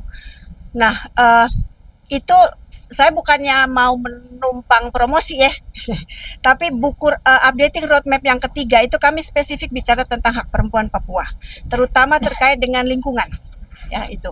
Nah, mungkin ada tadi yang menyebutkan tentang genosida ya. Saya lately ini saya sedang dalam proses menulis artikel bersama teman di BRIN mengenai gini, kira-kira tagline-nya begini, Climate and Conflict Nexus. Kita mau melihat betul kaitan antara intertwin antara genocide and ecocide. Bukan sesuatu yang intentionally, tapi once itu terjadi, konflik tidak bisa diselesaikan, itu otomatis bagian dari proses genosida yang kemudian ditambah dengan perusakan lingkungan karena kepentingan investor atau bisnis dan sebagainya yang menahun, yang hampir tidak mungkin diperbaiki lingkungan itu adalah juga intention dari adanya proses ekosida. Nah itu menurut saya sengaja menularkan virus ini waktu masih COVID. Karena saya ingat isu itu dimunculkan oleh OPM yang ada di Belanda waktu itu. Mereka bicara tentang ekosida, itu adalah kejahatan HAM kelima terbesar di dunia. Definisinya belum disetujui oleh ICC, tetapi proses itu berjalan terus. Dan ada 3 negara di Pasifik yang terus mendorong, itu Fiji, Vanuatu, dan Samoa. Artinya, saya tahu proses itu akan sangat sulit, karena apa? Sesuatu yang terjadi intentionally, itu sudah jelas, tapi yang tidak dimaksudkan tapi menghasilkan perusakan terhadap lingkungan dan juga berdampak langsung kepada kehidupan manusia, itu adalah proses genosida dan ekosida gitu. Nah, itu sedang saya kulik-kulik lah kira-kira begitu. Nah, itu sebenarnya juga catatan saya untuk Greg Paul Green. Saya memang memilih untuk membahas tulisannya Wilson karena Greg tidak hadir. Tapi bicara soal emas di Papua itu, saya pernah menyampaikan itu di 2020. Adriana mengatakan Papua itu semua karena emasnya, kira-kira. Menarik juga kemudian Greg membuat sebuah catatan sejarah tentang itu. Itu memang kepentingan kolonialis dan kapitalis kira-kira di Papua terkait dengan sumber daya alam gitu. Nah, kalau disebut kutukan, ada sedikit mungkin kekayaan alamnya itu adalah berkah. Tapi ketika dikelolanya tidak baik, tidak tepat, dan tidak bermanfaat, apalagi melupakan owner dari sumber daya alam itu, yaitu orang Papua, itu yang mungkin menjadi kutuk bagi mereka gitu. Karena ada teman yang marah juga, dibilang kok kutuk gitu ya. Tapi artinya kita harus lebih kritikal membahas soal itu gitu. Nah, kemudian mungkin sorry saya agak random, tapi ketika ngomong saya jadi ingat sesuatu. Waktu kami meluncurkan buku roadmap di 2009, itu ada 2 catatan penting dari Profesor Yuwono Sudarsono. Beliau ketika itu Menhan. Dia mengatakan begini, NKRI itu harga hidup. NKRI itu bukan harga mati. Kalau pemerintah bisa mengelola Papua dengan baik, itu baru NKRI itu harga mati. Artinya semuanya sudah diselesaikan dengan cara baik gitu ya. Itu satu catatan. Yang kedua, ada masukan untuk tim LIPI yang menulis roadmap itu, bahwa selama ini tidak ada bahkan orang yang menulis geoekonomi Papua. Nah, ini yang dikulik oleh Greg secara dari historical aspeknya itu, yaitu sebenarnya geoekonomi itu yang tidak banyak di analisis gitu. Karena kalau tidak ada kekayaan sumber daya alam, nggak akan ada ribut-ribut di Papua, kira-kira begitu. Banyak daerah miskin juga tidak ada ribut, tapi di Papua itu karena sumber daya alamnya kaya, ya itulah yang konflik terjadi sampai hari ini gitu. Jadi hal-hal itu menjadi catatan kami, terutama saya yang pernah menulis buku roadmap bersama teman-teman di BRIN. Artinya ya itu yang disebutkan oleh Greg itu. Jadi ada narasi sejarah yang diungkap di situ tentang ya memang sumber daya alam itulah sumber utamanya gitu. Kenapa kemudian Papua jadi seperti sekarang? Jadi ada perebutan kepentingan sumber daya alam oleh kolonialis dan kapitalis. Jadi tidak harus selalu negara, tapi korporasi juga bermain di situ sejak lama, Rockefeller dan seterusnya gitu. Jadi mungkin secara umum saja saya menjawabkan, tidak ada juga pertanyaan spesifik ke saya. Nah, saya ingat saudara dari Maluku Utara, ya, itu juga ada tambang nikel kan di sana yang dikelola Harita, itu juga menurut saya ada intentionally itu menuju ke ekosida, karena memang akses air bersih menjadi rusak dan sebagainya, itu ada proses ke arah sana gitu. Nah, jujur belum ada respons yang firm dari pemerintah tentang bagaimana kalau isu ekosida itu muncul, kira-kira gitu. Karena dianggap definisinya belum ditetapkan kok oleh ICC. Jadi ya udahlah nanti aja bicaranya, kira-kira begitu. Tapi saya sudah mulai membawa virus itu kemana-mana supaya di Indonesia bukan hanya di Papua pasti ya, di Maluku Utara, di tempat lain juga sama. Dan itu mostly hampir tidak bisa dipulihkan, kira-kira begitu. Nah, itu mau diapakan? Sebenarnya lebih diperlukan adalah awareness kita untuk mengurangi ya dampak kerusakan lingkungan itu secara masif. Mungkin itu saja secara umum. Terima kasih. Terima kasih. Yang lainnya mau menambahkan? Mana orang Papua? Saya orang banyak bicara. Jawaban. Iya, mungkin saya lagi soal aktivitas pertanyaan yang tadi soal narasi yang berkembang bahwa aktivitas politik perjuangan Papua Merdeka hanya dilakukan oleh segelintir orang yang ada di daerah pegunungan, sedangkan orang yang ada di daerah pesisir tidak. Ya, itu memang pertanyaan itu menunjukkan memang minimnya kita memahami problem politik kepapuan itu sendiri. Karena kalau kita gali lagi sejarahnya, misalnya yang dituliskan oleh Greg Paul Green ini tidak hanya di kutukan emas Papua, tapi di bukunya ya lagi yang satunya bayang-bayang intervensi. Saya pikir itu sudah menjelaskan dengan jelas bagaimana perang dingin yang terjadi antara Amerika, Uni Soviet, Indonesia, proses perebutan kekuasaan di Indonesia, tapi juga soal memposisikan posisi politik Papua, itu semua tidak terlepas dari kepentingan ekonomi politik. Tapi juga di saat bersamaan juga realitas penindasan itu tidak diterima langsung oleh rakyat Papua, tapi muncul berbagai macam kelompok perlawanan. Jadi sudah sejak tahun 60-an itu sudah muncul banyak sekali kelompok perlawanan di Papua, mulai dari daerah pesisir, karena yang pastinya yang disentuh pesisir dulu, tidak mungkin lompat langsung ke gunung. Yang disentuh pesisir dulu. Jadi aktivitas perlawanan sebagai respon mempertahankan diri itu sudah ada dari masyarakat di pesisir. Sampai hari ini dia berkembang sampai ke daerah pegunungan, ya karena tidak mungkin kita mau perang di pinggir laut begitu. Kita kalau mau perang ya perang mempertahankan ini, bertahan dengan kondisi objektif negara dengan segala sumber daya yang lengkap melawan masyarakat adat yang hanya berdiri untuk melindungi tanahnya sendiri. Ya itu sudah dari segi kuantitas perbedaan alutsista dan lain sebagainya. Jadi keuntungannya ya hanya medan saja. Jadi harus mencari medan yang baik. Jadi soal narasi yang berkembang soal aktivitas perlawanan hanya dilakukan oleh segelintir masyarakat Papua di gunung dan tidak di pesisir, itu murni narasi yang dibangun oleh negara untuk kemudian memecah belah kondisi rakyat Papua itu sendiri, tapi juga memecah belah konsentrasi dan kesadaran rakyat Indonesia untuk bagaimana melihat perjuangan rakyat Papua itu sendiri untuk merebut kemerdekaan itu dari dinamika panjang gitu.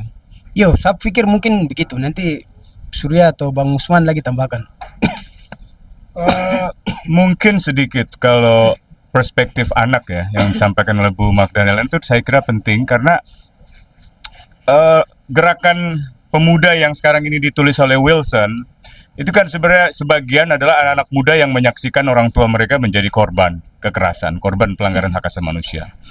Mungkin di uraian buku Wilson ini lebih banyak mereka yang memilih jalan civil resistance gitu, perlawanan-perlawanan sipil yang menggunakan pendekatan tanpa senjata gitu.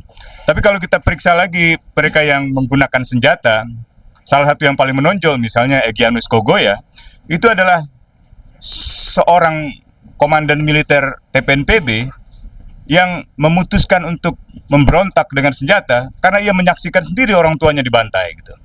Dia menyaksikan sendiri Silas Elimin Kogoya, ayahnya, salah seorang anggota TPNPB, dibunuh di depan dia dalam satu krisis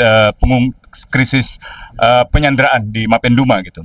Jadi lahirnya gerakan kemerdekaan Papua bukan saja negara gagal di dalam memenuhi janjinya untuk pembebasan. Kan Soekarno dulu mengintegrasikan Papua untuk pembebasan, bukan untuk penindasan atau penghisapan. Bukan hanya negara gagal di dalam memastikan janji pembebasan itu, tapi juga negara gagal di dalam melindungi anak-anak.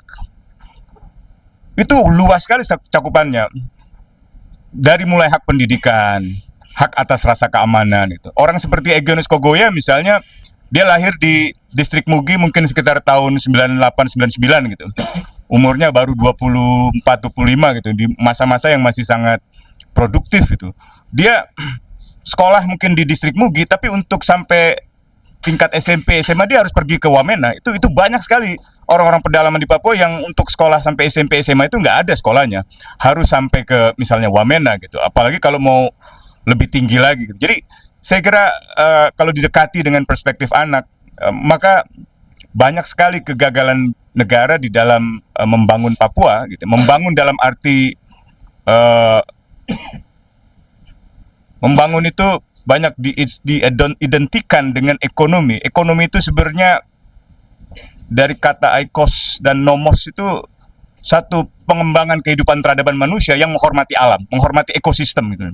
Tapi reduksi atas pembangunan ekonomi itu sekarang sudah jauh sekali, sehingga seolah-olah pembangunan itu hanya seberapa jauh devisa negara bisa dihasilkan dari tambang emas, dari tambang nikel, entah itu di Papua, Papua Raja Ampat atau di Morotai misalnya tadi. Dan itu yang saya kira menghinggapi banyak sekali masyarakat adat dan masyarakat pinggiran di Jakarta, di Jawa maupun di berbagai provinsi Indonesia. Yang dekat saja misalnya di Kendeng, itu ada pegunungan kendeng, pegunungan yang panjang sekali yang isinya adalah kars. Pemerintah lebih melihat pegunungan Kenders itu sebagai satu komoditas material untuk mendatangkan devisa ekonomi lewat tambang semen. Dia tidak lagi menghitung bagaimana kehidupan masyarakat setempat yang memang sejahtera dengan kehidupan pertanian di atas pegunungan Kendeng itu. Bagi masyarakat, pegunungan Kendeng itu subur, bagi pemerintah gersang. Bagi masyarakat itu mendatangkan ekonomi, bagi pemerintah tidak. Tentu pemerintah menghitungnya dari angka-angka pendapatan makroekonomi yang dihitung dari pendekatan industri-industri ekstraktif gitu. Sama seperti kemarin misalnya, Maluku Utara adalah provinsi dengan pertumbuhan ekonomi paling besar yaitu 34-36%. Coba periksa lagi, apa yang tumbuh di situ? Papua tumbuh 15%. Apa yang tumbuh sebenarnya di situ? Yang tumbuh sebenarnya adalah penggalian tambang-tambang itu. Dan pertumbuhan ekonomi dalam pengertian itu tidak lagi merepresentasikan kesejahteraan sosial masyarakat, melainkan lebih kepada pendapatan negara. Dan sebenarnya pertumbuhan ekonomi itu pertumbuhan ekonomi yang demikian, yang didasarkan pada galian tambang, itu hanya menunjukkan seberapa merosot sebenarnya keadaan di Papua. Dan kalau bicara genosida, 2 tahun lalu Special Advisor penasehat khusus untuk Sekjen PBB itu sudah meletakkan Indonesia sebagai salah satu negara yang diperingatkan karena mulai ada tanda-tanda genosida gitu. Bertahun-tahun orang Papua datang ke PBB bolak-balik mencoba menjelaskan bahwa ada fenomena genosida di Papua. Ada fenomena bukan hanya misalnya orang dibunuh karena misalnya melawan, tanahnya diambil, tapi orang dibunuh karena orang itu adalah orang Papua yang keriting dan berambut hitam. Bertahun-tahun nggak pernah meyakinkan PBB. Baru 2 tahun lalu kemudian penasehat khusus Sekjen PBB mulai mengingatkan Indonesia dan beberapa negara lainnya termasuk Kongo tentang fenomena genosida ini. Dan saya kira fenomena genosida ini sekarang sangat dikhawatirkan oleh dunia di 3 wilayah. Yang pertama itu di Kongo, hutan terbesar di Afrika. Yang kedua di hutan Amazon, di hutan terbesar di Amerika Latin. Dan yang ketiga adalah di Papua. Jadi tanpa 3 hutan ini, Amazon, Kongo, dan Papua, maka dunia tidak akan bisa bernafas gitu. Jadi saya kira mungkin ke depan sebagai satu gagasan yang perlu dipertimbangkan adalah pembincangan tentang Papua, perdamaian Papua tidak lagi cukup untuk dilihat dalam sudut pandang ketidakadilan sejarah, tapi pentingnya menjamin keadilan masa depan gitu. Jadi bukan sekedar ketidakadilan sejarah itu menjadi dasar untuk kita mengajak dialog atau untuk Papua memperjuangkan kemerdekaan, tetapi memastikan di masa depan ada keadilan, memastikan tidak ada lagi pengrusakan hutan Papua, Amazon, dan juga Kongo untuk kepentingan dunia, untuk kepentingan bumi, untuk kepentingan bersama gitu. Mungkin dengan sudut pandang itu, saya kira jalan untuk dialog itu lebih terbuka untuk dimungkinkan. Banyak sebagai kritik kepada kawan-kawan Papua misalnya, membayangkan jalan timur tapi tidak membayangkan perlunya perundingan dengan Jakarta. Dulu kan ketika Habibie memberikan referendum kepada Timur Timur, itu karena ketukan politiknya ada di Jakarta, dialog politik ada di Jakarta, selain ada di tingkat internasional gitu. Jadi tanpa ada dialog politik dengan Jakarta, saya kira sulit juga untuk membuka peluang-peluang semacam itu. Tapi juga kritik pada kawan-kawan di Jakarta yang saya kira kurang memperhatikan Papua, apalagi akademisi. Paling 1-2 orang akademisi yang peduli soal Papua. Udah pensiun pula. Udah pensiun pula yang ini pun akademisi pemerintah sebenarnya kan, karena di LIPI dan di BRIN. Tapi bayangkan kampus-kampus yang lain, berapa sih ahli Papua? Nah, Wilson itu saya kira mengisi ruang kosong itu. Berapa sih aktivis yang bicara soal Papua yang mengerti tentang Papua? Sedikit. Nah, Wilson mengisi ruang itu. Mudah-mudahan cita-cita Wilson membagikan buku yang banyak ini bisa terwujud kalau kita semua ikut patungan.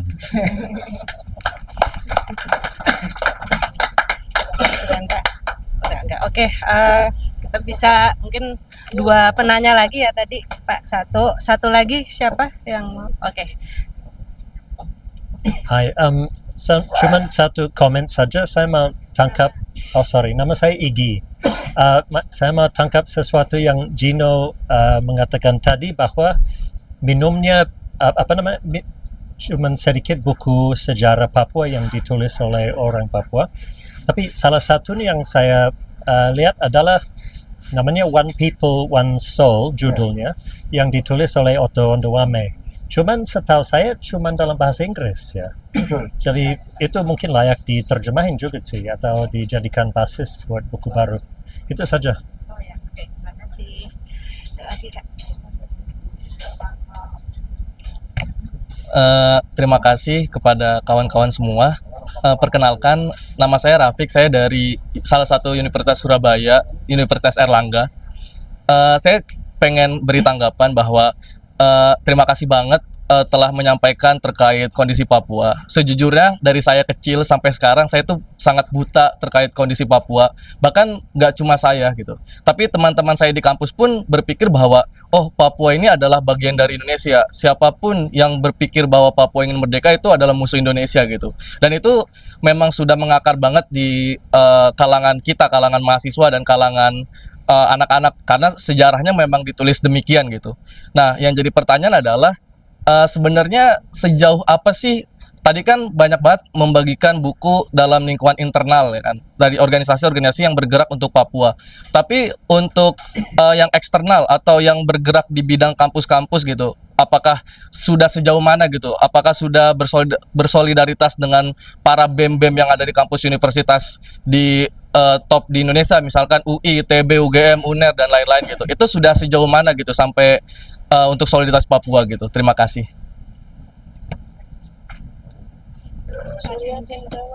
Masih satu lagi. Mungkin kalau satu lagi ada yang mau? Tahu udah dua itu ya. Oke, bisa tanggapi. Saya mau komentarin dulu itu ya. 2 tahun lalu itu saya sebenarnya sudah cukup lama dengan isu Papua ini, katakanlah dari tahun 2002 ya, berinteraksinya untuk pertama kali gitu. Tetapi akhirnya saya sadar dokumen-dokumen Papua yang saya baca itu ternyata dangkal. Dokumen-dokumen dari Papua itu sendiri. Ini juga saya sampaikan kepada teman saya yang juga sudah 20-an tahun ini, saya Mawom. Saya nggak banyak baca buku tentang dinamika gerakan Papua. Kemudian saya temukan buku itu, buku John Octo Ondame itu. Kemudian saya membuat satu pertemuan 2023 ya. Itu inisiasi dari saya sendiri untuk mendiskusikan sejarah. Nah, sempat kita terjadi polemik ya soal apa tujuan dari mendiskusikan sejarah ini dari kalangan Papua itu sendiri. Karena katakanlah John Octo Ondame itu adalah dia kombatan yang kemudian sampai menjadi doktor ya. Buku itu adalah disertasi dia. Nah, buku itu tidak pernah diterjemahkan. Pertanyaannya kenapa? Gitu. Akhirnya saya ketemu sebenarnya kawan-kawan Papua sendiri di dalam pergerakan itu ini sebuah kritik ya, tidak mau mendiskusikan lebih dalam tentang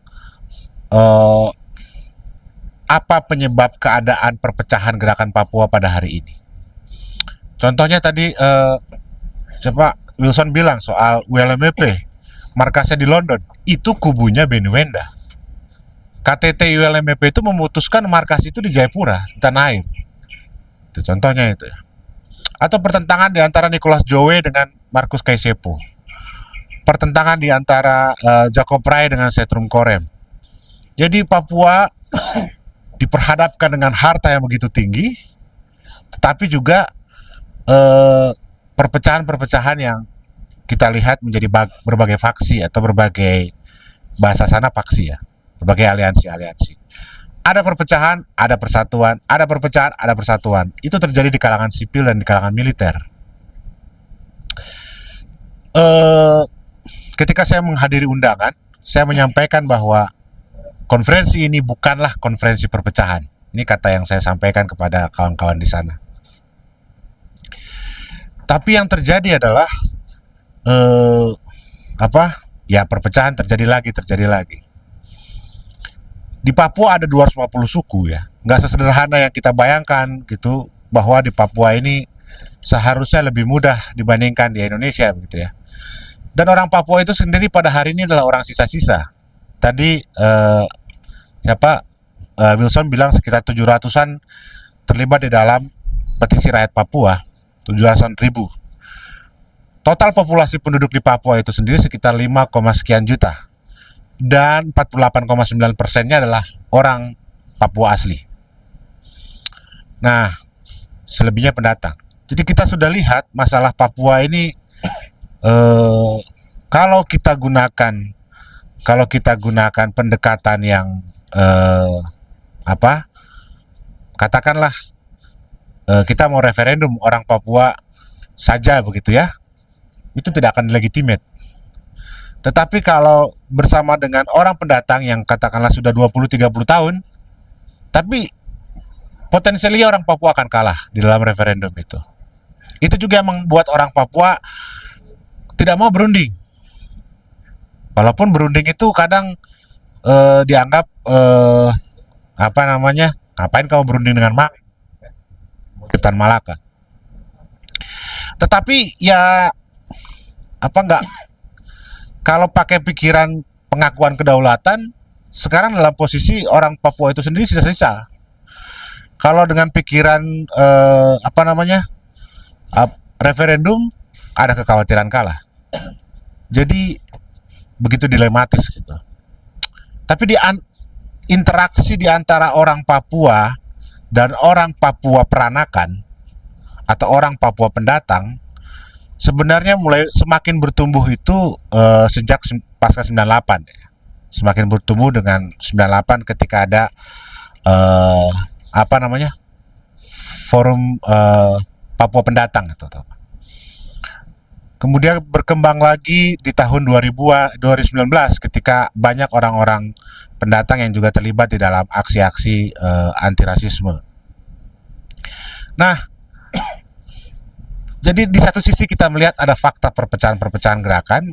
Jadi soal gunung, pantai dan segala macam itu memang di satu sisi ada fakta itu, tapi di sisi lain dikembangkan sebagai cara untuk memecah belah orang Papua itu sendiri. Tapi kalau dilihat sekarang kan bukan gunung pantai gitu. Apakah pimpinan ULMP itu orang pantai? Tidak. Orang Biak? Bukan. Setrum Korem ya orang Biak. Tapi kan masalahnya bukan sekadar ini adalah gunung pantai, ini adalah kelompok suku itu, tapi masalah soal ini adalah proses dari strugglingnya sebuah nation dalam memperjuangkan dirinya gitu kan. Itu terjadi di mana-mana. Pertentangan. Apakah kita melihat pertentangan Tan Malaka dengan Soekarno, Tan Malaka dengan Muhammad Hatta sebagai pertentangan antara orang Minang versus orang Minang? Enggak kan? Pertentangan antara orang Minang dengan orang Jawa? Enggak kan? Tapi kita melihat itu pertentangan sebagai garis politik. Nah, begitu juga cara pandang kita melihat Papua ini adalah bagaimana orang Papua sedang struggling dengan proses dia untuk mewujudkan satu persatuan dia dalam mencapai perjuangan pembebasan. Juga topik-topik soal perempuan tadi ya, itu juga menjadi perdebatan. Makanya topik soal perempuan ada kawan juga yang menyatakan bahwa perempuan ngomongin soal pembebasan perempuan tuh nantilah. Ada juga yang berpandangan begitu karena yang sekarang penting adalah pembebasan nasional. Tapi kan dua topik itu harusnya satu kesatuan yang tak terpisahkan, integral gitu kan, dan dialektis. Karena kita nggak akan, tadi ibu juga bilang kalau ada, saya malah menyebutnya lebih dari sekedar double burden gitu. Saya tahun lalu saya bersama dengan saya Mawam juga terlibat dalam penelitian pengungsi. Kita menemukan ada ibu yang 1 tahun lebih, hampir 3 tahun di hutan, dan dia melahirkan di hutan. Satu waktu dia keluar, kemudian ada kejadian lagi, hanya beberapa hari dia taruh anak dia masuk lagi ke hutan, kemudian diambil lagi anak dia. Karena ada konflik militer di sana. Waktu itu kita ke Maibrat ya. Atau juga kita lihat bagaimana ada video-video pemukulan ibu-ibu perempuan oleh, kita belum tahu apakah itu milisi atau bukan, bahkan sampai mati itu kan. Jadi menyebut ini masalah masalah femisida di Papua itu sebuah kenyataan gitu yang sebaiknya terus-menerus dikembangkan pikiran itu, gagasan itu, karena menguak masalah Papua kita tidak sekedar melihat ini adalah masalah Jakarta dengan Papua, masalah Freeport dengan rakyat Papua, tapi bagaimana konflik membuat benang kusut kekerasan ini meluas sampai kemana-mana, ya kan, meluas sampai kemana-mana gitu, bahkan terhadap perempuan, anak-anak itu sendiri. Nah, tadi siapa tadi? Nah, saya pikir seberapa banyak topik Papua ini didiskusikan di kampus-kampus, saya pikir ini masih minim. Kita masih bersandar kepada kelompok pergerakan mahasiswa yang mendiskusikan topik Papua ini di kampus-kampus gitu, atau di Twitter. Bagaimana orang mulai beralih. Tapi jangan salah, ya. Kalau diperhatikan aksi May Day ataupun aksi Indonesia Darurat atau aksi sejak 2019, ada upaya untuk memisahkan orang Papua untuk tidak terlibat di dalam aliansi.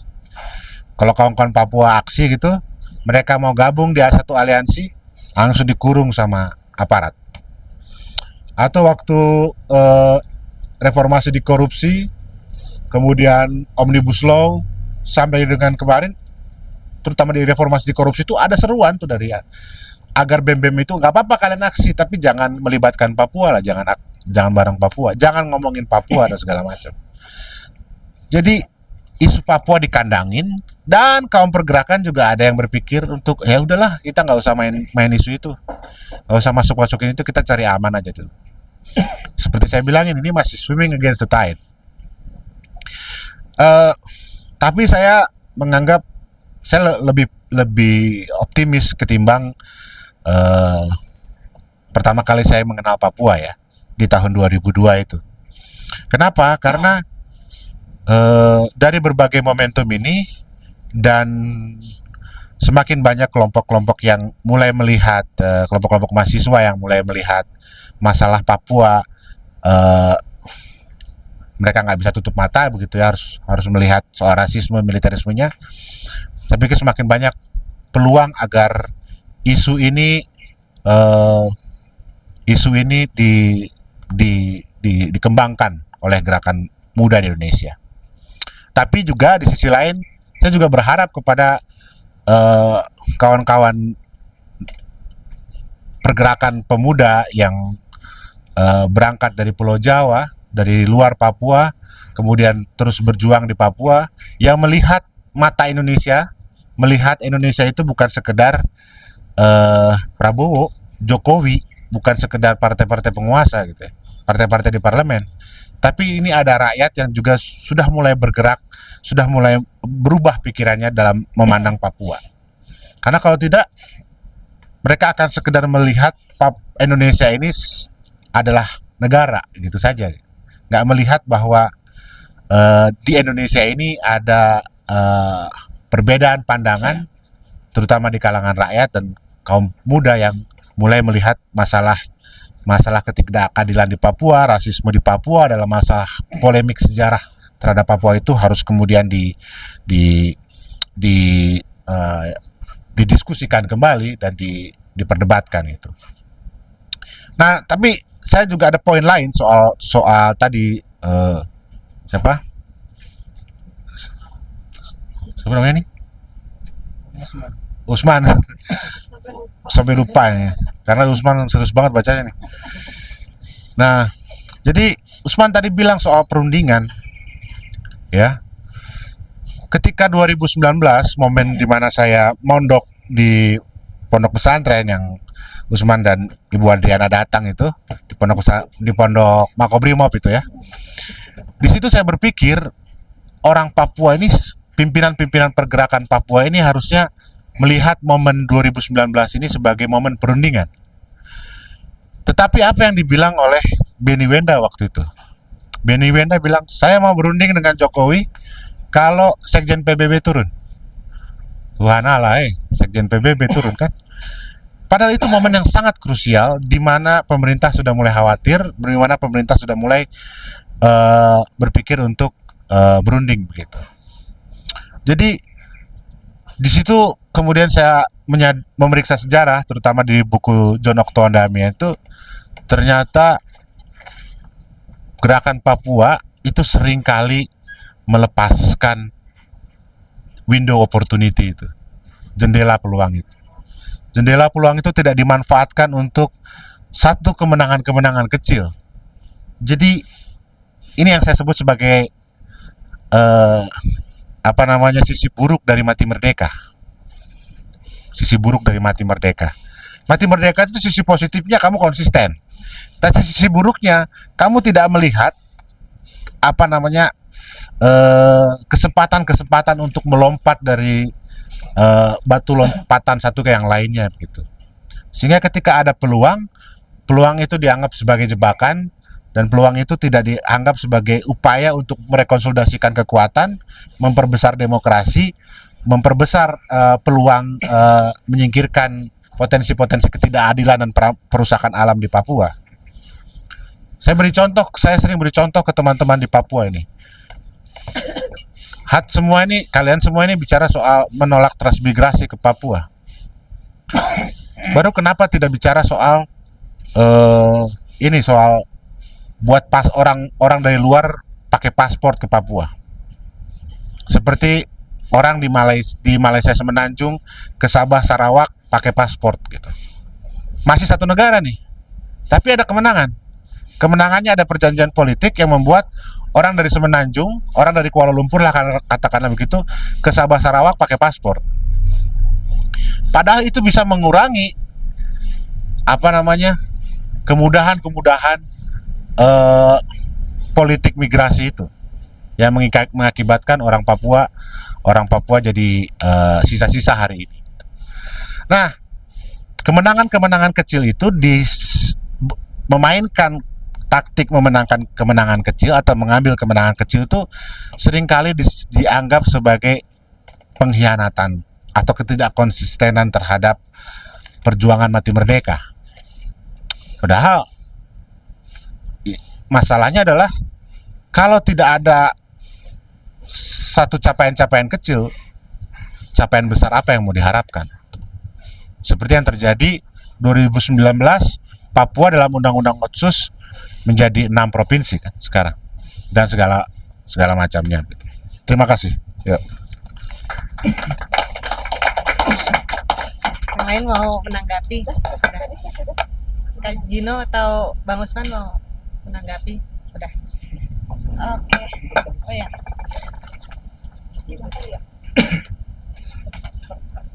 Jadi tentang solidaritas dari gerakan masyarakat sipil dan demokrasi Indonesia untuk Papua itu sampai titik kualitatif pada konferensi Gerakan Rakyat 2018 ya Surya hadir. Ada 50 organisasi rakyat berbagai sektor dari seluruh Indonesia hadir. 2018 konferensi Gerakan Rakyat. Ya, ada sekitar 50-an organisasi rakyat berbagai sektor hadir di sana. Kita memutuskan 16 program sebagai resolusi bersama. Yang saya sangat senang ketika berdebat memutuskan tentang dukungan untuk menentukan nasib sendiri untuk rakyat Papua. Itu masuk resolusi nomor 16 dari 20 resolusi yang kita buat. Dan itu perdebatannya menurut saya menduga ini akan deadlock. Ya Surya yang memimpin juga, saya yang memimpin sidangnya. Ternyata dengan cepat diterima oleh perwakilan 50 organisasi rakyat yang hadir dalam konferensi Gerakan Rakyat. Itu menurut saya titik kualitatif menunjukkan bahwa isu Papua sudah diterima secara organisasional, secara politik oleh gerakan rakyat di Indonesia. Cuma memang itu belum termanifestasi ya lebih jauh lagi setelah konferensi Gerakan Rakyat. Tapi menurut saya itu satu kualitatif bahwa gerakan rakyat Indonesia terbuka untuk isu solidaritas untuk Papua. Ya, konferensi Gerakan Rakyat adalah salah satu bukti secara organisasional, secara politik komitmen itu sudah ada. Kedua, soal perundingan. Nah, ini juga saya ngomong soal representasi rakyat Papua siapa. Ya, kalau Timor Leste ada CNRT, Sanana Gusmao. Aceh ada Gerakan Aceh Merdeka ya, yang sekarang jadi gubernur. Siapa? Zakir Manaf. Zakir Manaf ya. Di Papua sebetulnya 2016 saya punya harapan UMWP, ya, ULMWP yang saat itu diterima secara luas, ya, sebagai anggota MSG, ya, itu semacam organisasi negara-negara di Pasifik, kira-kira begitu, ya, sebagai satu observer, termasuk Indonesia di dalamnya juga masuk. Dan saat itu saya lihat semua organisasi pemuda KNPB, AMP, AMPTPI, GADA semua menerima ULMWP sebagai representasi bersama, ya, untuk perwakilan rakyat Papua dalam berunding secara internasional. Dan saya pikir di Vanuatu waktu itu sebagai tuan rumah mencoba memfasilitasi perundingan antara representasi Papua ULMWP dengan Indonesia, tapi penolakan oleh Indonesia, ya, terhadap inisiatif dari Vanuatu untuk perundingan dengan representasi dari ULMWP, kira-kira begitu. Dan menurut saya itu kesempatan emas, karena kalau nggak ada representasi itu juga menjadi politik dari rejim Indonesia. Kalau kami mau berunding, kalian mesti pecah belah. Kami mau berunding dengan siapa? Kalau Papua, Timor Leste jelas CNRT di bawah Sanana. Kalau GAM jelas di bawah Sakir Manaf. Kalau kalian siapa yang memimpin perundingan kalian? Organisasi mana yang bisa? Itu juga satu pertanyaan dari rejim Jakarta untuk tidak mau berunding sebetulnya.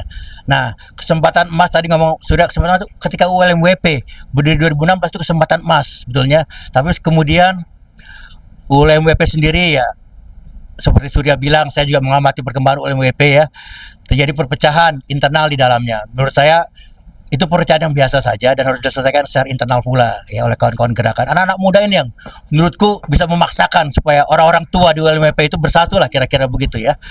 Itu aja, terima kasih.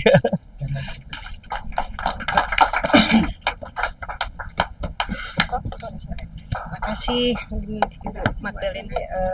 Munti untuk menambah informasi aja buat yang muda itu bisa dilihat di Komnas Perempuan itu tentang pelanggaran HAM masa lalu itu stop sudah, dan juga hak korban tentang dan pemulihan itu Anyam Noken.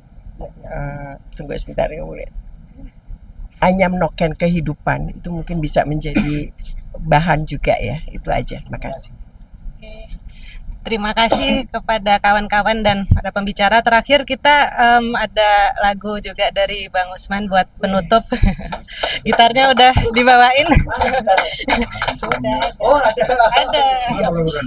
Kalau gitu Iya. kita bisa satu lagu. Habis Usman nanti saya juga coba satu lagu. Saya tahu dulu lah. Tahu dulu lah. Saya nggak tahu nih kita Anggi ya. Iya. Tadi udah.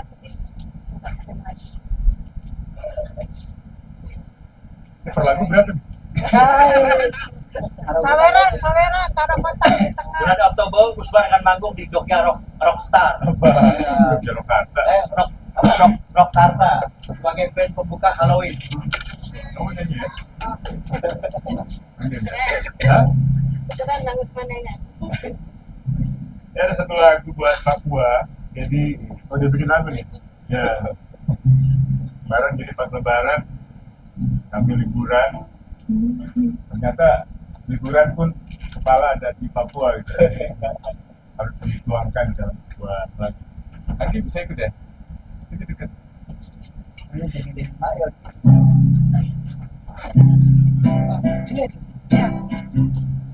Ini musiknya saya ambil dari musisi Papua, Mambesak, The Brothers. Pernahkah kita bernyanyi syair puisi yang terindah bagai cendrawasih, tak rasakan duka cinta merobek hati, berguguran berjatuhan tanpa henti. Nyanyikanlah perdamaian, nyanyikanlah kebebasan, nyanyikanlah wahai engkau para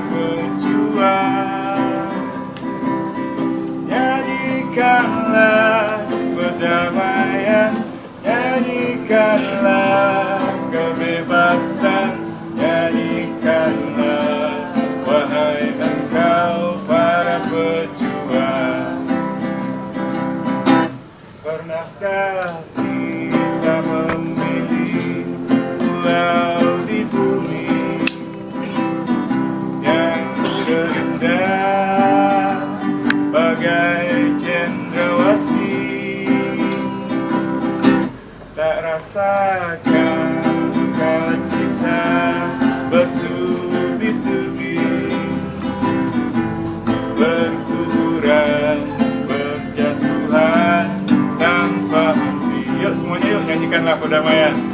Nyanyikanlah perdamaian. Nyanyikanlah kebebasan.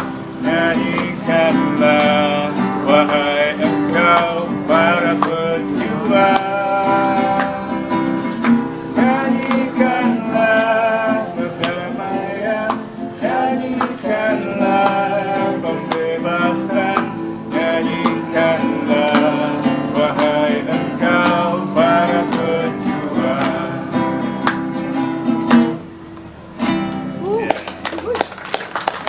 Ya, lagu sederhana. Mana bisa?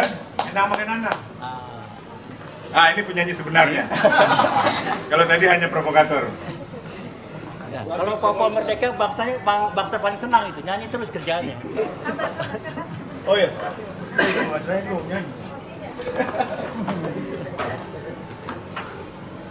Kalau kata Malcolm X, stop singing, start swinging. Semua Papua menyanyi ya, Papua ya. Hidup ini suatu misteri, tak terbayang juga tak terduga.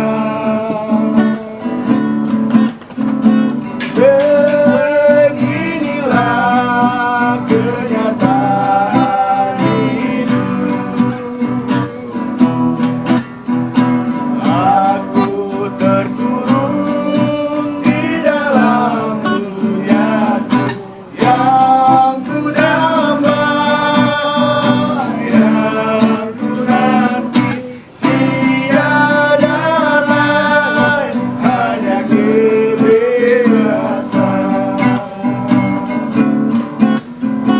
Andai saja aku burung elang, terbang tinggi mata menelusur, tapi sayang nasib burung siang. Jadi tuan akhirnya terdampak yang ku damba, yang ku nanti, tiada lain hanya kebebasan. Yang ku damba, yang ku nanti, tiada lain hanya kebebasan.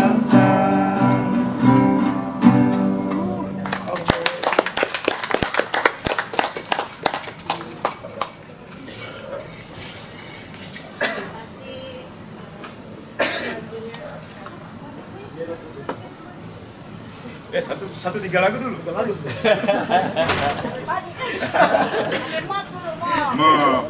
Ini ada demo ini.